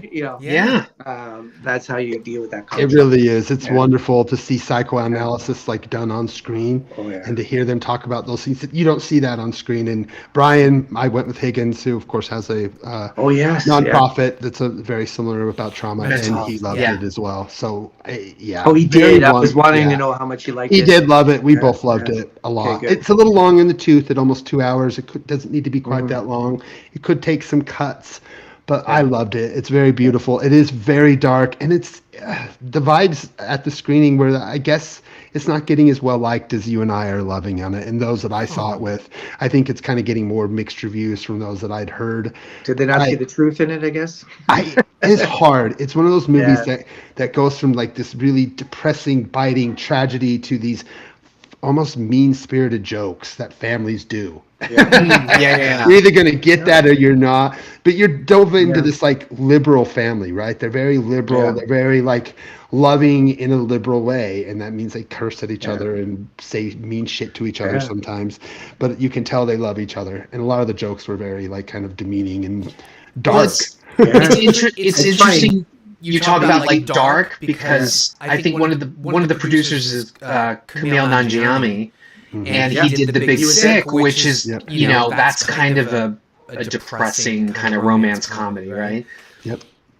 Yeah, he was there actually for the screening. I don't think this one's been picked up yet. It's sad. I hope it does. I think eventually it will. I mean, I know he released Baltimoreans, which was also wonderful if you didn't see that. So good. I love that movie. Yeah. He's on his vibe where he's working with independent comedians and kind of telling their stories. And I love that he's doing that. Yeah. Who knows? Maybe Gravitas will pick it up. Nothing against Gravitas. I'm just saying. How about moving on to a comedy? We got Gail Daughtry and the Celebrity Sex Pass. This is written by Ken Marino, who I'm obsessed with. I think he's very funny. But this cast is amazing. We've got John Slattery. There is an Asian actor in here, Ben Wang. I've been watching, he's so good and stuff. He's in The Long Walk. Haley Lou Richardson. Tell me about this weird film.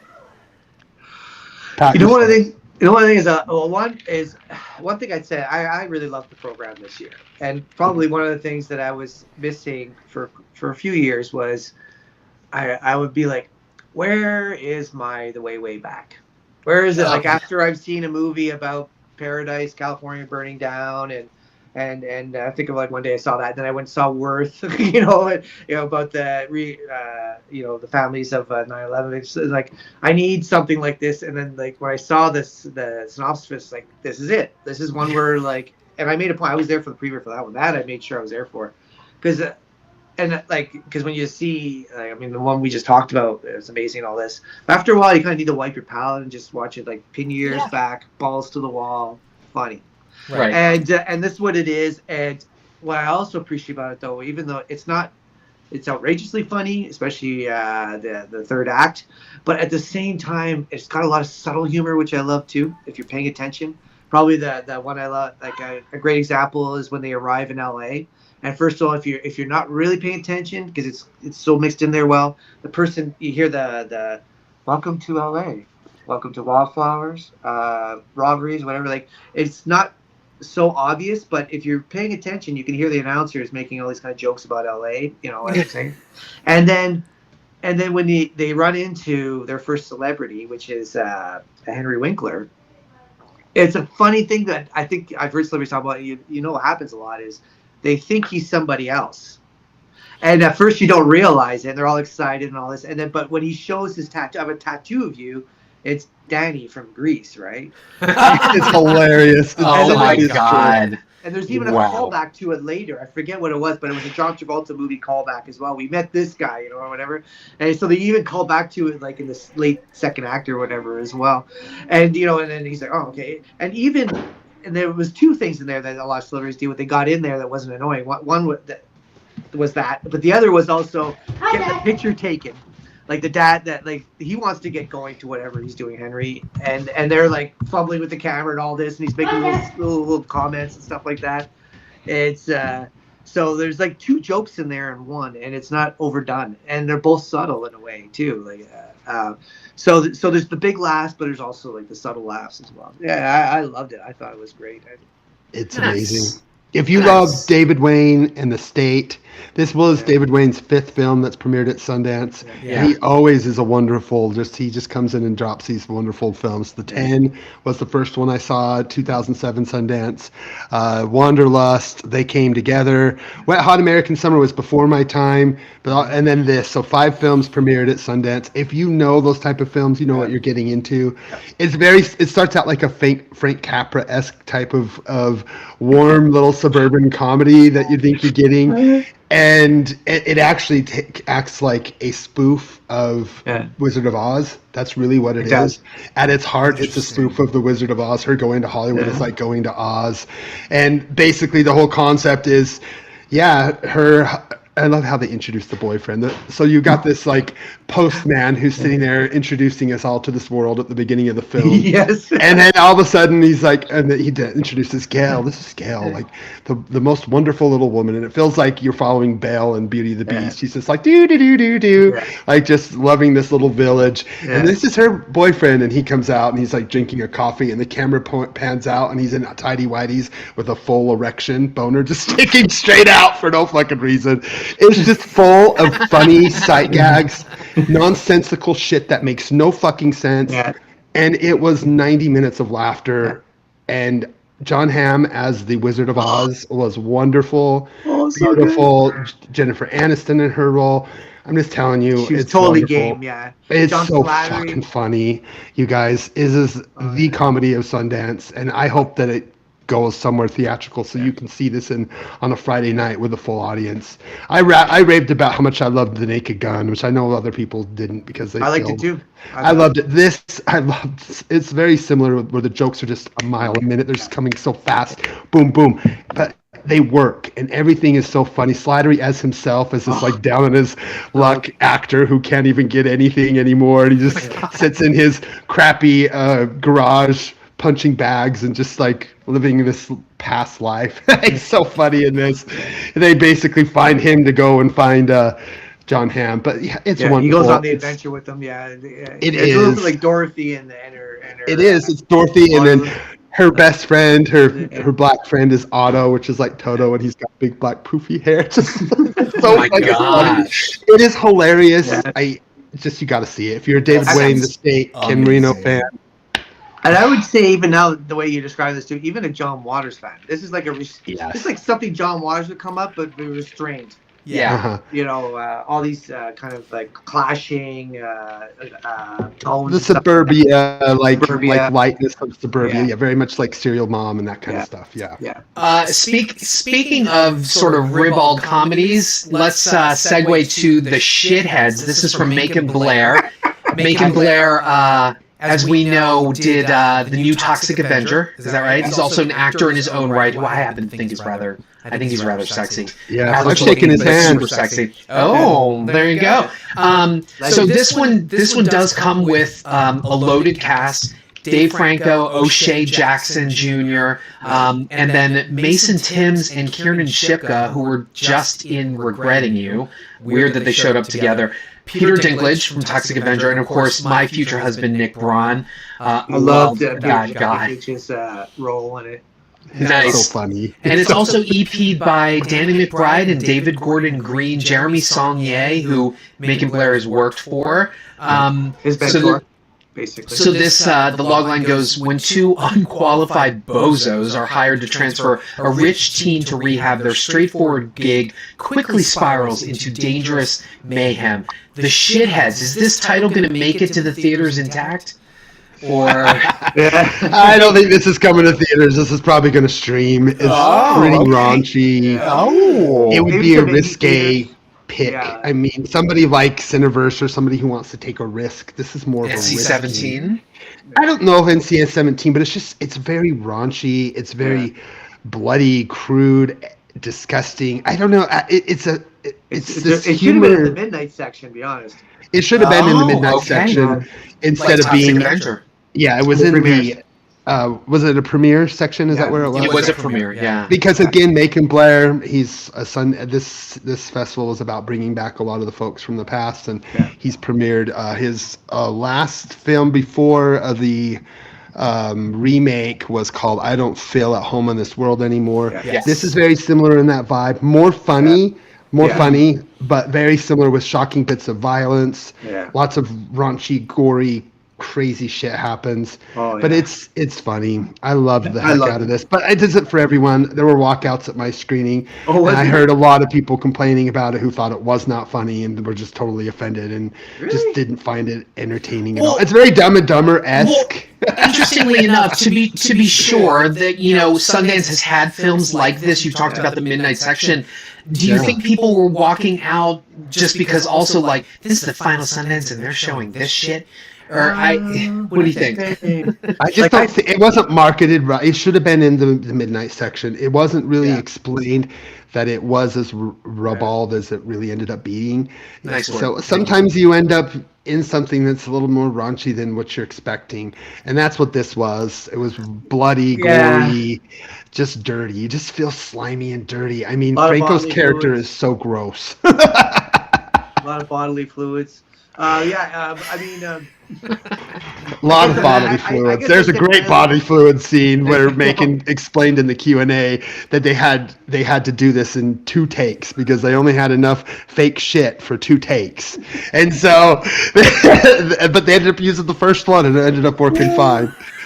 But it's something. I guess I said really that surprised me because I saw it towards the end, and also I know the people involved. I saw the synopsis and I knew what I was in for. I just disregarded that it was a premieres.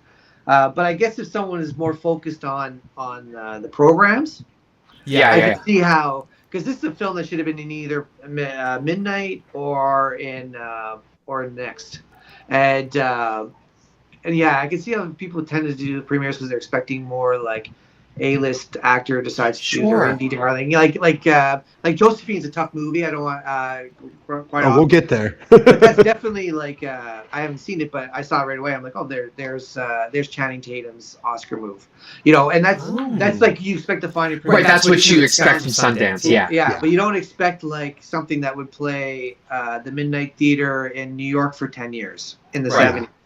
You know, alongside all the other gross out like John Waters films and gross out. Yeah, it does kind of fit. This feels John Waters-y very much, right? It's hilarious. It's hilarious. It's funny. It's uncouth.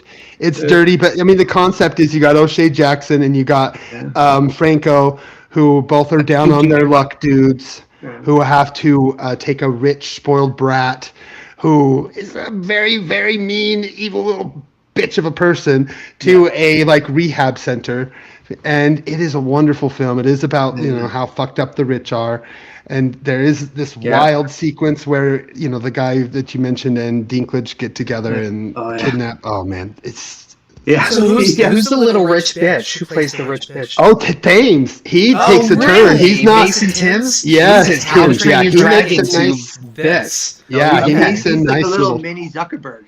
Yeah. Oh, that's amazing. He's wonderful. He's so actually, sleazy. side note, there was that trial with Mark Zuckerberg and the social media addiction. Did you guys hear about this? But they were like, they wanted the lawyer was cross-examining him and saying, well, when you appear in public, you're not very warm or fuzzy or this and that or whatever. And he was like, I think it's widely known I'm bad at that kind of stuff. Whatever. I was like, okay. So, yeah, because he just has a weird personality. But this one is definitely one I'm going to be looking out for. I'll tell you that. funny. Oh, highly recommended. I mean, if you Yeah, I like, did you too. know, gross out content, it's also like you said. There's a backbone to it too as well. Yeah. It's not like seeing some of Kevin Smith's wilder stuff like Yoga Hosers. Mallrats. There's Oh, actually okay. a lot like Yoga Hosers now. Yeah, more like Yoga Hosers, which is like basically just crazy. Yeah. Like this actually has a backbone to it. Like you said, that there's great acting in it. There's a story there. There's actually some commentary in behind it. Yeah. It's just and the writing is whip smart. Like it's like just hilarious. It's just that it's a lot for some people. I'm starting to really get into Macon Blair and his little directorial efforts. Yeah. I really enjoyed Toxic Avenger more so than I actually thought that I I really still have would. to see that. Yeah. Oh, so good. One thing I like too is that his first film, I Don't Want to Live in This World Anymore, Uh-huh. which I really loved, but it also felt like, oh yeah, it's obvious he's been an actor for Jeremy Saulnier, and it felt like a Jeremy Saulnier film that he would have made, but he handed off to Macon. But this one feels like Jeremy Saulnier decided to do a gross out comedy. Yeah. And leading more to say that this feels like Macon finding his own path. Like he's taken what Jeremy's given him, and now he's doing something more. Because I can't see Jeremy doing a film like this completely, you know. Yeah. Like Jeremy's more of like, if you look for revenge, Dig Two Graves kind of guy, right? A lot of the films around Blue that. Ruin, Green Room. The worst comedy don't prop up with Jeremy Saulnier. Yeah. Well, the he did Murder Party was their first film, and this kind of that's feels right. Oh, similar that's in right. vibes. Okay. Yeah. You're right. True. You're right. I forgot about that. Yeah. You're right. Let's see. What's next? Nouvelle Vague. Yeah, talk about that one, Richard Linklater. I mean, it went directly to Netflix, and then they decided to screen it at Sundance, and that was something that it was kind of not. I think on the it's kind program. of It was a special legacy screening. adjacent. Yeah, it was legacy adjacent. It was very last minute that they put it up. They just wanted to get Linklater there for the last Utah one. You know, they had to find a reason to bring him in. I wonder if I mean, with Ethan there and everything like that, I guess maybe they couldn't. Because I mean, even Sundance, I mean, you can't screen a film unless you get the rights to them. I'm just speculating right off the top of my head, but I do wonder why they didn't play one of his legacy ones that have played Sundance before. Yeah, However, strange. Nouvelle Vague of all things came and went on Netflix. Exactly, but it is legacy adjacent in the sense that in 2016 or 17 it was. I went to this at the Egyptian. They did a screening of Dazed and Confused. Oh, And with Jason Eisner, and what they did is they did a live commentary over the track, which over the film, which was a lot of fun, and they were sitting right behind me, and then this one, that's what they did. So they basically brought him back to do that 10 years later. Oh, okay. And they had this time it was a little different because, well, first of all, it wasn't a classic like that, and it wasn't another director. It was, I forget her name, but she was like a journalist. So she was good, but it ended up being more like listening to a commentary track on the DVD. Like he did most of the talking. He wasn't getting prompt like Jason as much, Jason did. But I think it worked better for this film anyways, because it was, I'm sure for everybody in that room, probably seeing it for the first time. It was a really good film, actually. If you're interested in the kind of the beginnings of Nouvelle Vague, it was very faithfully done.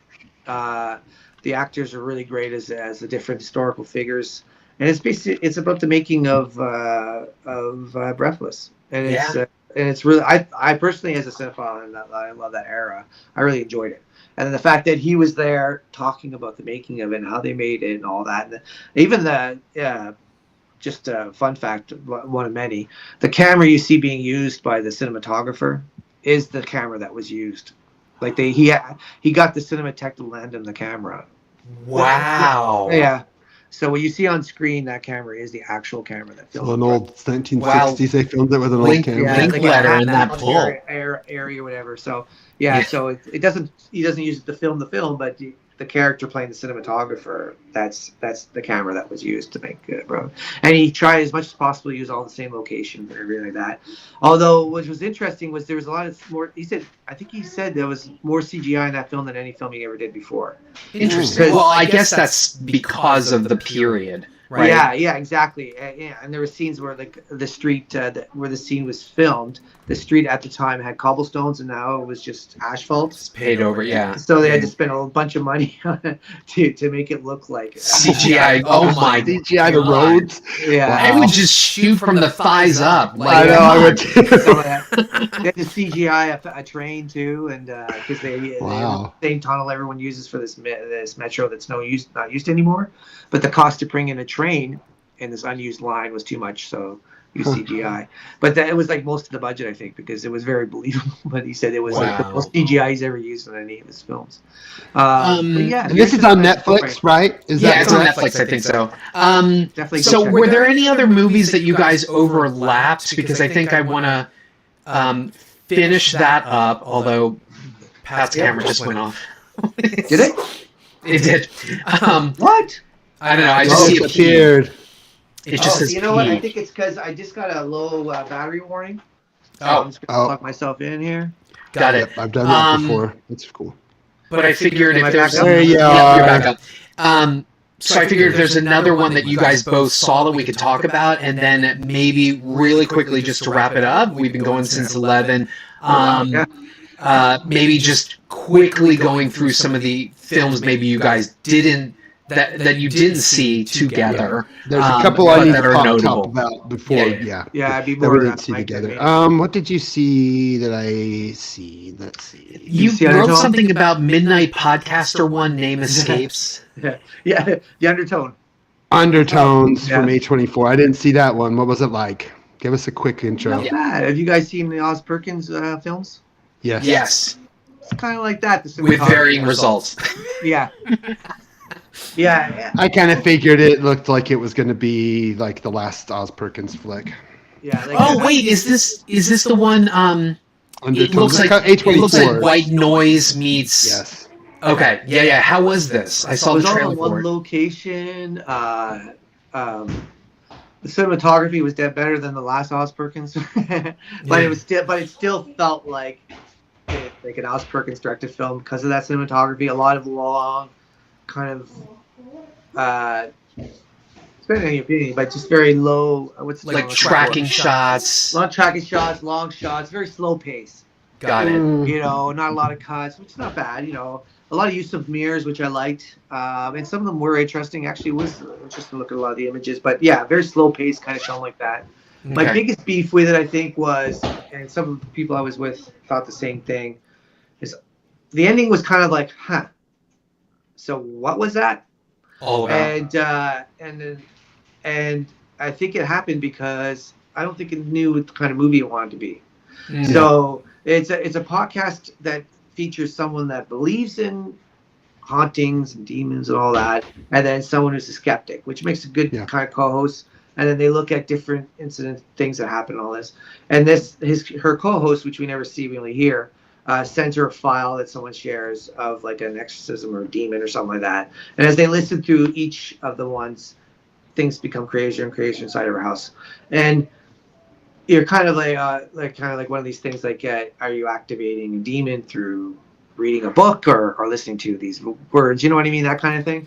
Yeah, like the Evil Dead. I saw the trailer and I was like, this is like Evil Dead, like meets, Skinamarink or something dumb like that. The problem for me is this a movie where a skeptic becomes a believer, like Room 1408? Or where actually, plot twist, this is all real, there are demons and all that? Or are we watching High Tension? Yeah, I was just about to say, the more you were talking about this, I was like, okay, maybe, yeah. And the ending doesn't make that clear, and I probably would like it more if it tied up like High Tension. I see. Yeah, I heard a lot of mixed things about this one. Yeah. I was on the fence, and someone said, just wait for it to come out in theaters. Or streaming. I would have told you. I saw it towards the end, anyways. And if I saw it early in the festival, like I know, I saw like Cookie Queens, all that. So I was sending you rave reviews of the ones I was seeing, way Cookie Queens, all that. But if I'd seen that, in the first couple, you might have been kinder to it. I would have been a bit kinder, but I still would have said, "You're planning to see 40 films." I would have said, "Don't make this one of them." Yeah. Well, let me just mention two more narrative films, and then I want to just go over my favorite docs because I know that I love to talk about the documentaries. You love docs. We don't talk a lot about docs, so I got to talk about 4 or 5. I'll do them real quick. So my 2 favorite narrative films of the festival, Josephine. We talked briefly a little bit about that, by the director of Soft and Quiet. And if you haven't seen Soft and Quiet, which is about a group of pretty female Christians who actually, it's a hate group, and they are racist and they hate people of color, and you think that you're watching this like church group get together, and next thing you know they're saying the worst slurs you've ever heard, and it's shocking and awful, and it's all done in one fake take. This is that, but much more emotional, much more deep. It's disturbing. You get a full-on rape scene. The concept is that an 8-year-old's going jogging with her dad at a park. She goes left, he goes right. She ends up seeing someone getting raped at a park, and we see everything from her perspective. Most of the film is from her perspective, and we're following that. It is a very powerful, very strong gut punch. Tatum as the dad is wonderful. It is just a wonderful, I keep saying it. It's hard to watch, and it's not for everybody, but it should win a lot of awards, and it's something that us cinephiles are going to eat up. Yeah. I dug the shit out of this, and I think she's really going to just become the super dark female director that everyone's just going to want to continue to see what she's doing, because this is female wonderful. Gaspar Noé.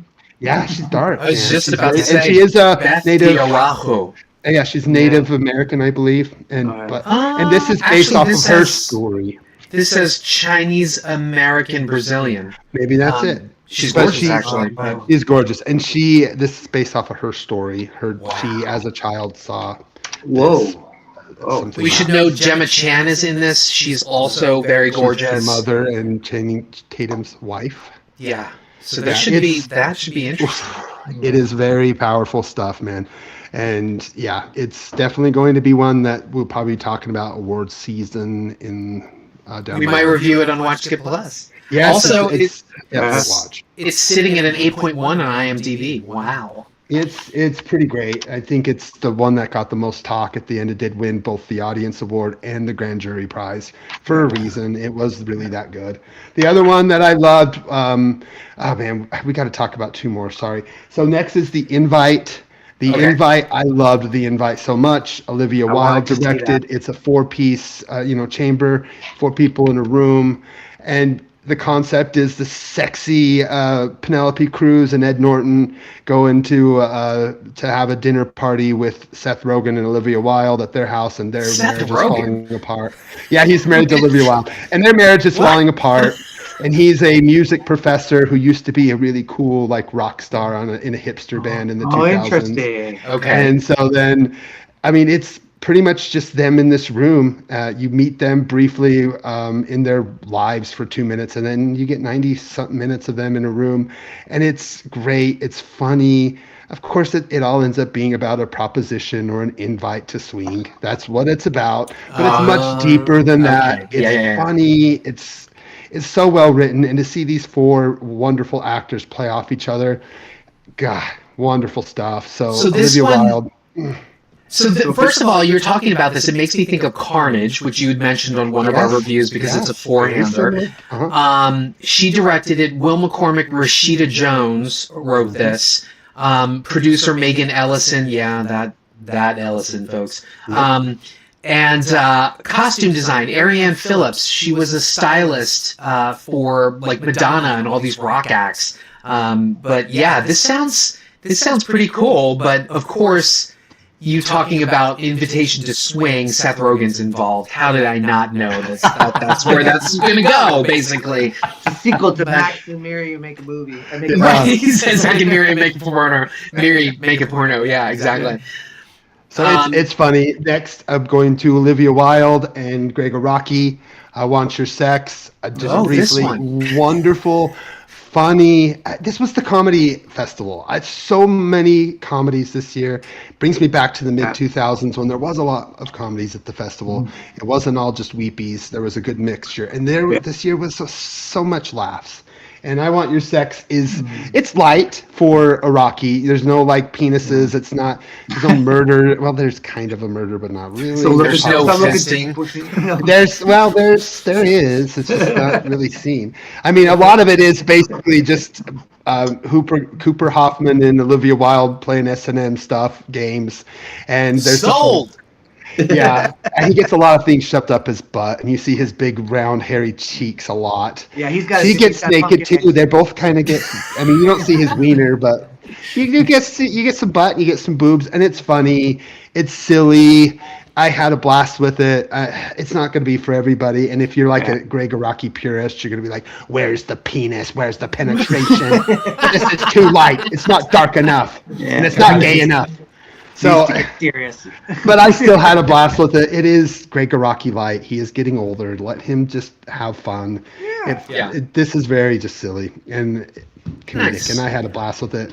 And Charlie XCX, she pops in. Can I just say that this was what are they trying to do with her? Why are they trying to make her a thing? She's not a good actress. I saw her in this and another film that I'm going to talk about in the not so good option. No, The Gallerist.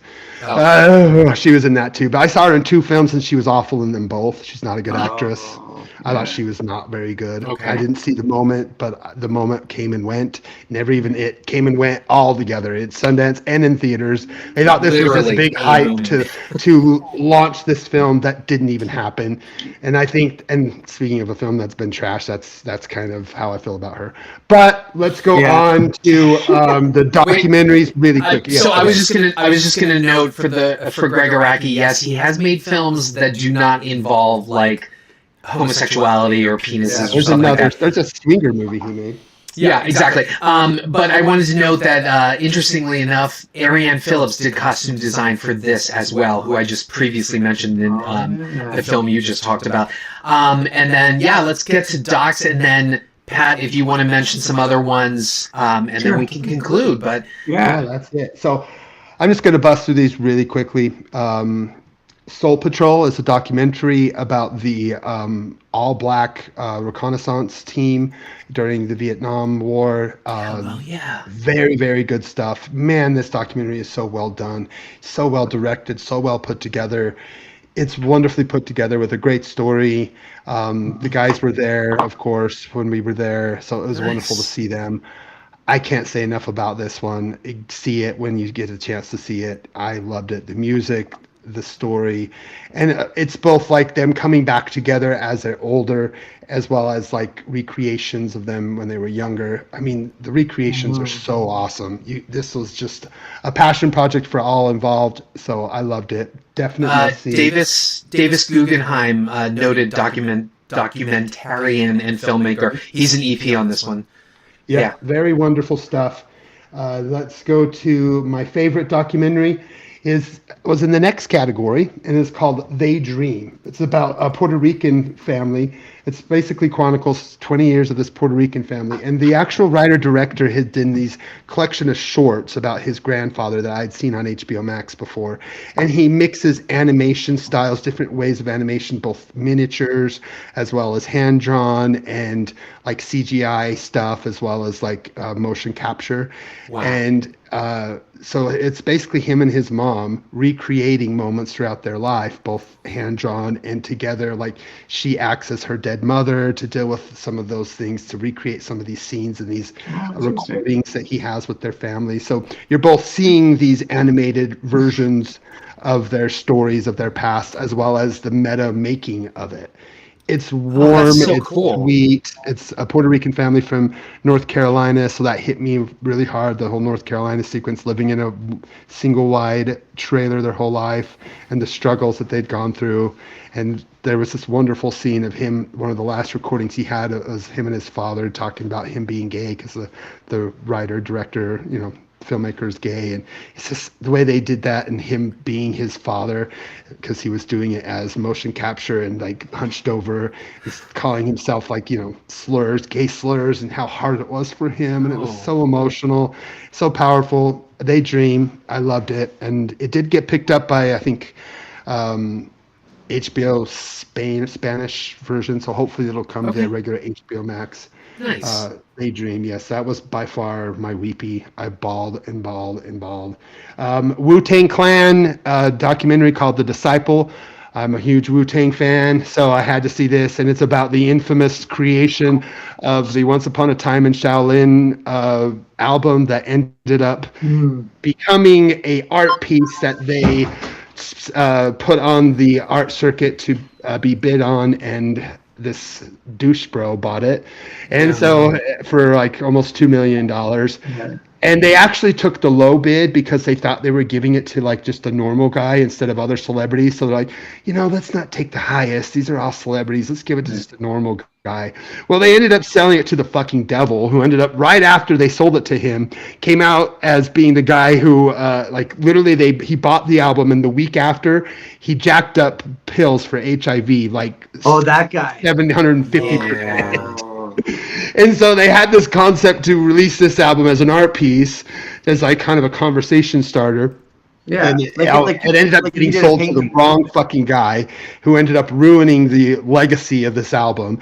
And of course, it's caused a lot of arguing between the members of the Wu-Tang, which is like 9 different rappers and producers, who this album almost broke them up. So it was very interesting. And if you don't know about Silver Rings, it's very much kind of like What About Eve, where he kind of was a nobody from, gosh, where was he from? He was a Moroccan living in like Norway or something.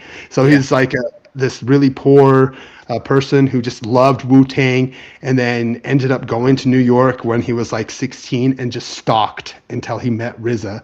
And then next thing you know, he becomes a disciple and starts traveling around with RZA and becomes his like buddy and friend and like hype man on stage on tour. Wow. And just kind of brought him up. And so that's kind of a little bit about that, as well as the creation of the album. For Wu-Tang fans and those who know about the creation of that album, it's great. So I loved that. And for the record, Mike is talking about Martin Shkreli, also colloquially known as Pharma Bro. I believe he had like major lawsuits over the fact that he was just pumping up the price just to get more money. So yeah. And then we briefly talked about it, The History of Concrete by John Wilson. His thing is hilarious, and if you've seen his shtick, it's basically like an extended version of the episode where he shows little bits of just stuff on the street with puns. It's really a lot of visual puns. Yeah. It's funny. It's smart, and it really does talk about the impermanence of modern world and how concrete really is like. Shows how imperfect America is and how it's become the number one thing that we use for building, and how it's not really great, and how it crumbles and is porous and is a really shitty material.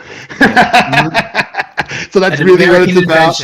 Yes, a really shitty invention. So yeah, it's funny. It does kind of go off the rails when he follows this old musician at the end, because it's about him trying to find ways to find funding for this documentary. And they're like, the big thing right now is find music docs. You got to find a musician and follow. So it's just like him going on this trail to try to find funding for this documentary. That all kind of starts as him going to this meeting, the SAG, I don't know, they have these like little conventions where you can get together and do free little, when you're a member of SAG, you do these little conventions. And one of the panels he sat in was about creating and pitching Hallmark movies and how you can make money doing that.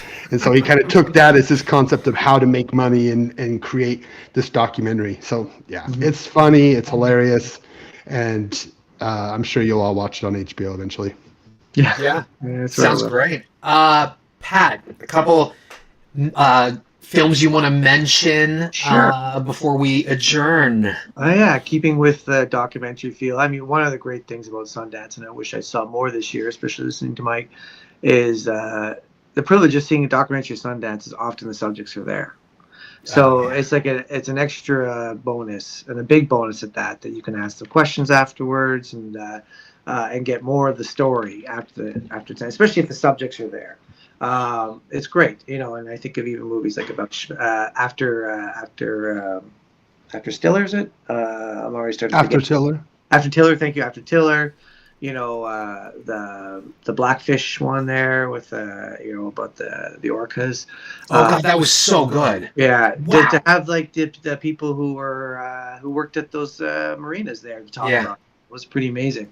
So and then in my case, the other documentary. So I already spoke on Cookie Queens and actually having a privileged position to chat with some of the girls, but also I saw Give Me the Ball, which was Billie Jean King's documentary. I saw it towards the end, so no Billie Jean King, no director.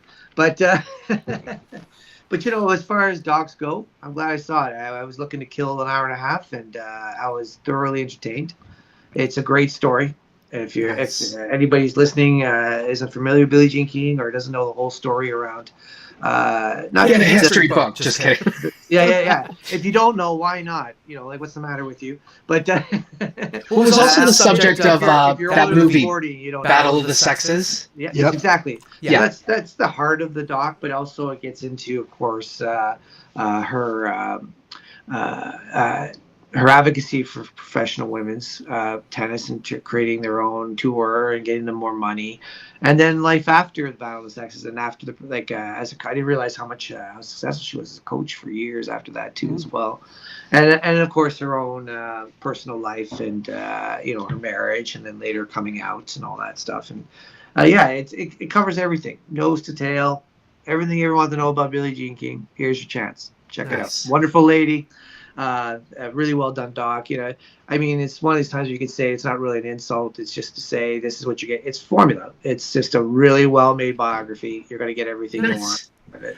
Also, I'm just going to say this. Music by Laura Karpman, who has she has like a master's in like jazz and music history, but she wrote the score for the Marvels. Anyway, she did the music for this one, so there you go. That makes sense, yeah. And then from the ones I'm just kind of going over what I've seen, that I think really the only thing I saw that stands out that Mike hadn't seen was, did you see Chasing Summer, Mike? I did not see Chasing Summer. Tell me about it real quick. So that, speaking of, I think we mentioned somebody earlier going and change of pace. I think it was Greg Araki, maybe getting softer or whatever.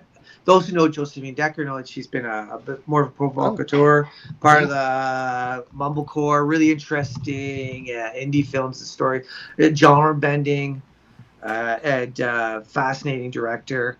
I think she did kind of more of a Hallmark movie in 2022. I forget what it's called. I haven't seen it. Just people have mentioned it. This is like a conventional, I would call mainstream stand-up comedian looking to break into film, writing your first script, and with this like edgy genre bending indie director coming together. One looking probably to make more of a mainstream type of movie, one bringing her sensibilities into it and coming together. And if you look up the reviews, you'll find that it's very mixed. As far as the more I think about it, the more positive. I saw her afterwards. Later on, I said I enjoyed it and I meant it. I was glad I saw it. And but it is like an adult, middle-aged adult with Arrested Development, coming home out of necessity, back in their old, old bedroom. Of course, she's liberal. It's Texas. I think Josephine is from Texas, or maybe I know Eliza is. Schlesinger, that's who I'm talking about. Eliza Schlesinger. Josephine's British. She's British American though. Yeah, that's right. She was maybe she's British American. Yeah, but I know she did Shirley in art history. I remember those two. Yeah, you're right, because I looked up. She was born in England, but I think it's because of her American parents were posted there at that time or something like that. That might be it. But you're right. Yeah, it's Eliza that's really from Texas. Schlesinger. She's the comedian you're talking about. Right. Yeah, and she's leading it. She wrote it, and. She's kind of in between jobs, and then there's an ex-boyfriend and all that. So in some ways, it's very conventional, but I could see where they tried to be different. Nice. But I think also I wonder if Josephine was restrained by there was sex scenes in it, and for example, and anybody knows Josephine knows that she's not bothered by nudity, and but there was several kind of explicit type sex scenes, and and it's one of those kinds where it got to the point where you're like, I've never been with someone who wears their bra the whole time. Oh, yeah. You know, like it's like Eliza, if you're Sure. that shy, to get a body double, or just shoot them in a way that's and I think that maybe is I don't want to might seem vulgar, but I think that really kind of encapsulates why it's mixed views. Is like you have it shot in a way that's fearless, or wants to be fearless, the director, but then it's restrained. Probably this more mainstream person that doesn't want to have pictures of her boobs all over the internet, which I understand as well. Yeah, you know, so I think that makes it hard on the film, you know. Yeah. But I'll say on the other hand, it's kind of nice to see like a 38, 40-year-old woman romancing a 20-year-old male instead of the other way around. Yeah. And making like it's normal, you know, and no one really questions it or what have you. And I was thinking that through that. So there's beats in there that I could see a lot of interesting things. I think as a partnership, they probably shouldn't work together again. I think Josephine is better off doing whatever works for her, like indie stuff. If she is looking to do more, working with bigger names or more money, I think she could definitely do it like that too. I don't want to say that she belongs in the $50 movie area, but you know, I don't want that to be misread either. Like I think I see her as also still being able to do like I'll see you when I see you or something like that. Just maybe just somebody who's a better match with her. Get her back with Joe Swanberg, baby. Get her back. Exactly. Yeah. Where is he now? Jesus. I don't know. He's not been making films for a while. He was doing all. Yeah, actually, I kind of blame him for me getting off of the hipster movies. Like another one. One of that Sundance. Like, yeah, he was king of those, and I was out of all of the throwbacks, I was expecting a Swanberg swan song. Sure, why not, right? But we did get a lot of great swan song stuff. I mean, we've talked about it. Yeah. We got Greg Araki, we got Duplass. Yeah. You know, we've had Richard Linklater. You know, we've had a lot of great. I wonder what's going on with him. Maybe he's taking a break or something. Maybe. I miss seeing his penis. In every movie. Okay, in every movie. But back to this film, I just wanted to know, Garrett Waring, he was in The Long Walk Home. He's the blonde who ended up being the son of Mark Hamill doing his little RFK, whatever the fuck he was doing in that. But he's in this. Cassidy Freeman and Tom Welling, interestingly enough, both from Smallville. They were both on Smallville. Obviously, Tom Welling was Clark, and then Megan Mullally as well. So actually, this one looks it looks sweet and kind of endearing and. Definitely has its moments. Yeah. There's the fish out of water element because Eliza, who works for her character, works for like disaster relief and all that. She's more liberal minded. And then, you know, going back to Fort Worth, Texas, I think it's Fort Worth, but, you know, smaller suburbia Texas, people around her are more conservative, obviously, you know, so there's a little clash there, too, that makes it interesting. Yeah. Did that one get picked up? I mean, you should with a name like Schlesinger. Yeah, you'd think so. I'll find so. I don't know. It was kind of a slow pickup. I mean, The Invite did get picked up. That's coming out in the middle of June, I think June 26th by A24. But, yeah, it was kind of slow. I think Leviticus were there any big like acquisitions? I don't The remember. Invite was the biggest one. Which one? The Invite with Olivia Wilde and Seth Rogen. I think that was a $12 million purchase by A24. Oh, here we go. According to AI, it was picked up by Netflix, and it's part of the South by Southwest 2026 lineup. Oh. Okay, so they're gonna show it at South by Southwest and then probably drop it on Netflix right afterwards. And that makes sense as it goes there as well, since it's a Texas film. Since it's a Texas indie, yeah, for sure. I mean, and if like some of the reviews were savage, but some of them also saw it more my way. It was kind of mixed, and then or they enjoyed it, and some really saw a lot of good in it. It could also be that people are coming with the wrong expectations, and maybe between now and then there'll be time to maybe reposition how they sell it so the audiences come with the right expectations, or maybe a bit of editing. Who knows? Maybe. You know, so. Can we talk about the big disappointments? The big disappointment being the midnight section in the horror films this year sucked. Wait, hold on. Mom, I'm alien pregnant sounds amazing. It got mixed reviews. I've talked to people who thought it was very funny as a splatter comedy, but a New Zealand splatter comedy. Okay. But they really kind of. One of Go them ahead. was compared to I saw the TV Glow, and that had me out. I was like, I'm not staying up at midnight to watch something that's like that. Yeah, and that was the problem is they were all at midnight, and then in Salt Yeah. Lake they had them playing against each other, so we could not watch all of the midnight films. Oh. They had them competing against each other, so I wasn't able to see, and they didn't have very many of them in the to be seen on the online or whatever. Yeah, the only one that was online was one of the worst films, Black Rock. That was, I mean, there was only awful ones that I saw were the horror ones. Sadly, those were the weak links. And why were they terrible? Just or we're still in was this it world, or was it that they didn't push the envelope like past Sundances, and this was the last Sundance, and it didn't have a stellar midnight? Because I like trauma. I'm sick and freaking tired of trauma horror. Leviticus, which is getting all the hype, is trauma horror. Smile. You know, LGBT, it's great. Okay. You know, get it. I get it. Leviticus. Oh, so that's the I saw the TV Glow. People loved it, but I despised it. It's very I saw the TV Glow-esque. That's what you're thinking. It's slow as not shit. entirely successful. I didn't like that. No. People loved that one not, too, and I didn't like it. Yeah, I feel the same way. Leviticus was not that way. Buddy, which I thought would be funny, which is about like a dinosaur, almost like Barney the dinosaur, but it's a unicorn, and kids get sucked into the TV show, and part of it's really great, and then they come into the real world with Adam Scott, and it just becomes bland, and it doesn't all work. Oh, that's the one you were talking about, where I was like, it sounds like Death of a Unicorn meets like Spy Kids or some dumb shit. Kind of, but it's like the first 30 minutes is just inside the Barney show, basically, where he starts murdering people within the show, and then the kids escape out into the real world. It doesn't all work. Yeah. It has a great concept, but didn't work. But I think it all comes. I hope that this move to Colorado brings horror back. But unfortunately, I think with Yutani and Eugene what's his butt running things, they aren't horror people. Yutani, like Waylon Yutani? No, Kim Yutani. Kim Yutani. She's one of the heads of the Sundance Film Festival. It is noticeable that the best years for Midnight were under Trevor Groff. Yeah.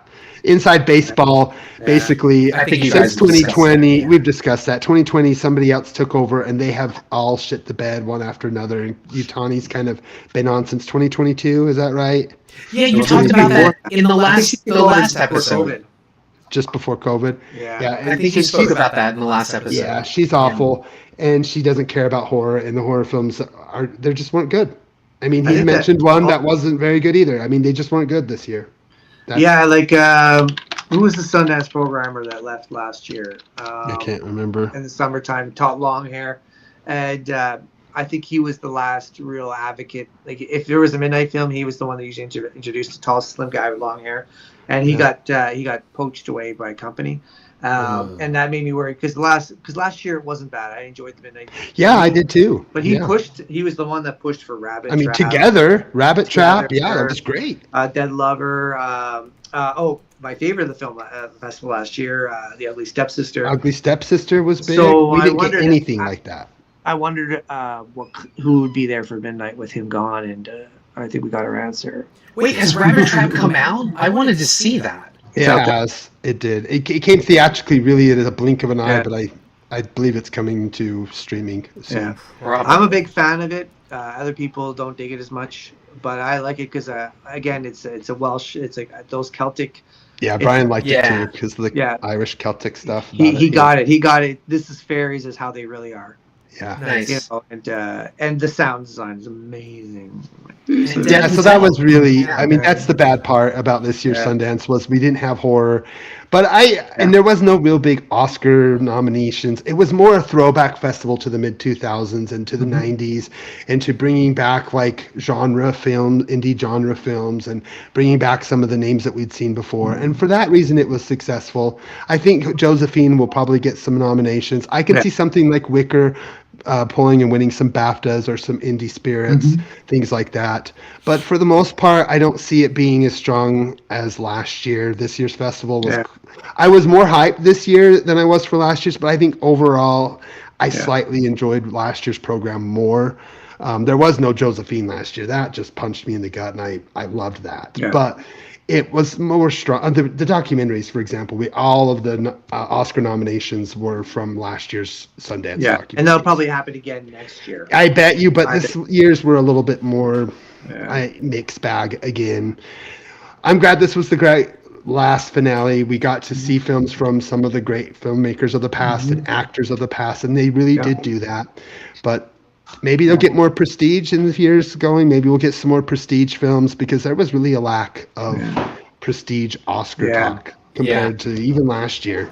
Although you're speaking to one little concern I do have, I hope that being in a bigger, one of the things that like Cincinnati would have been closer to me. That was one of the finalists for Sundance movie. But my concern is you get to a bigger city and then it becomes TIFF. Yeah, and everything hard to get to. Yeah, and then it gets hard to get to, and then everything it gets swallowed up by the city. It's still a massive festival, but everything becomes behind the curtain now because it's easier to hide then. Yeah. That's true. Catch what I'm saying? Yeah, and they do that. Well, TIFF does that pricing of tickets where there's that too. Yeah, but it's more expensive if there's more stars. Yep. Oh, so yeah. Come on. Oh, yeah. Oh, you'll pay over $100 depending on who's there. Because see, Sundance doesn't announce who's coming. It's all about the films. The only way you can know who's really coming is if it's the director. Then like if Brad Pitt's directing a movie at Sundance, you can guarantee he's going to be there for his film. Go first. Yeah, but they don't announce it. And then the only other clue is if they start putting out their cinema cafes and you see Olivia Wilde's on one, then okay, well you can put two and two together. But TIFF, they are. It's a starfucker festival. It's a celebrity worship. It's same as Cannes. As a starfucker, I enjoy. And it's not even a critique. That's what they've always wanted to be. It's very Toronto, and love us. We're a world-class city. Pretend that don't ignore that we're in Canada. Look how important we are. Sorry, now I'm getting like Ottawa rivalry, but it's right in their wheelhouse. Is how they always like. My first time going to TIFF was 2 years ago, and that's one thing I noticed is like all their advertising is around like, look, Idris Elba was here once. Look, Brad Pitt and an old image of Brad Pitt and Angelina Jolie walking the red carpet, or who's coming, and very rarely did I see in the public spaces with screens up. Trailers or any ads for any of the movies, whereas Sundance is the opposite. Right. Pushing the movies. Yeah, on the next day on the social media, they'll show who was there the day before and all that.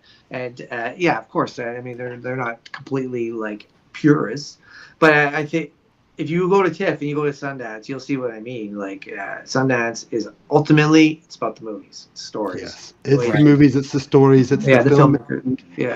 Yeah, and I love it. And gosh. And this is the end. We got to finish this up. We all got things to do. Yeah. Oh, man, I love the Sundance Film Festival. I just want to finish it off by saying I miss it. It is a big part of my heart. And I don't know. I've kind of just, the last 30 days, I've just been mourning. I've been in mourning. And I hope that, I mean, we were talking, we're going, I am, and I hope the rest of you and other people who want to, 2027, I'm planning on going to Fantastic Fest in Austin, Texas. So if you want to see me getting back into film festivals, that's my goal. And that's usually in September. September 2027. February is usually when those things go on sale. I think they just barely went on sale for this year. So, hey, I hope to see you guys and any of you viewers and watchers. Let's do it. And I might hit up Pat for being a volunteer at the new Sundance. Contact me if you want some information on that. I'd be happy to promote that. And also think about Fantasia as well 1 year in July in Montreal.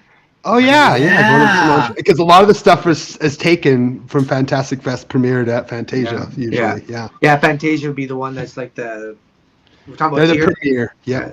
They're the premiere one. They've been around longer. Also, although I pre-screened for them as well, so full disclosure. Full disclosure.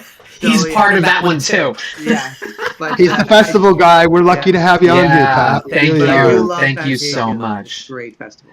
What is your final thoughts, Pat, on the festival? Same thing. I wish I told you about the ending for me on the last night, and I think the thing I think about most is I wish there was a way to give a city a big hug, say goodbye, because I feel bad for people I feel terrible for people like Mike and Brian who appreciated it for all it was. You recognize, it's a pain too, the busyness. I mean, I know you avoided Park City for a long time too, but you still didn't want it to leave.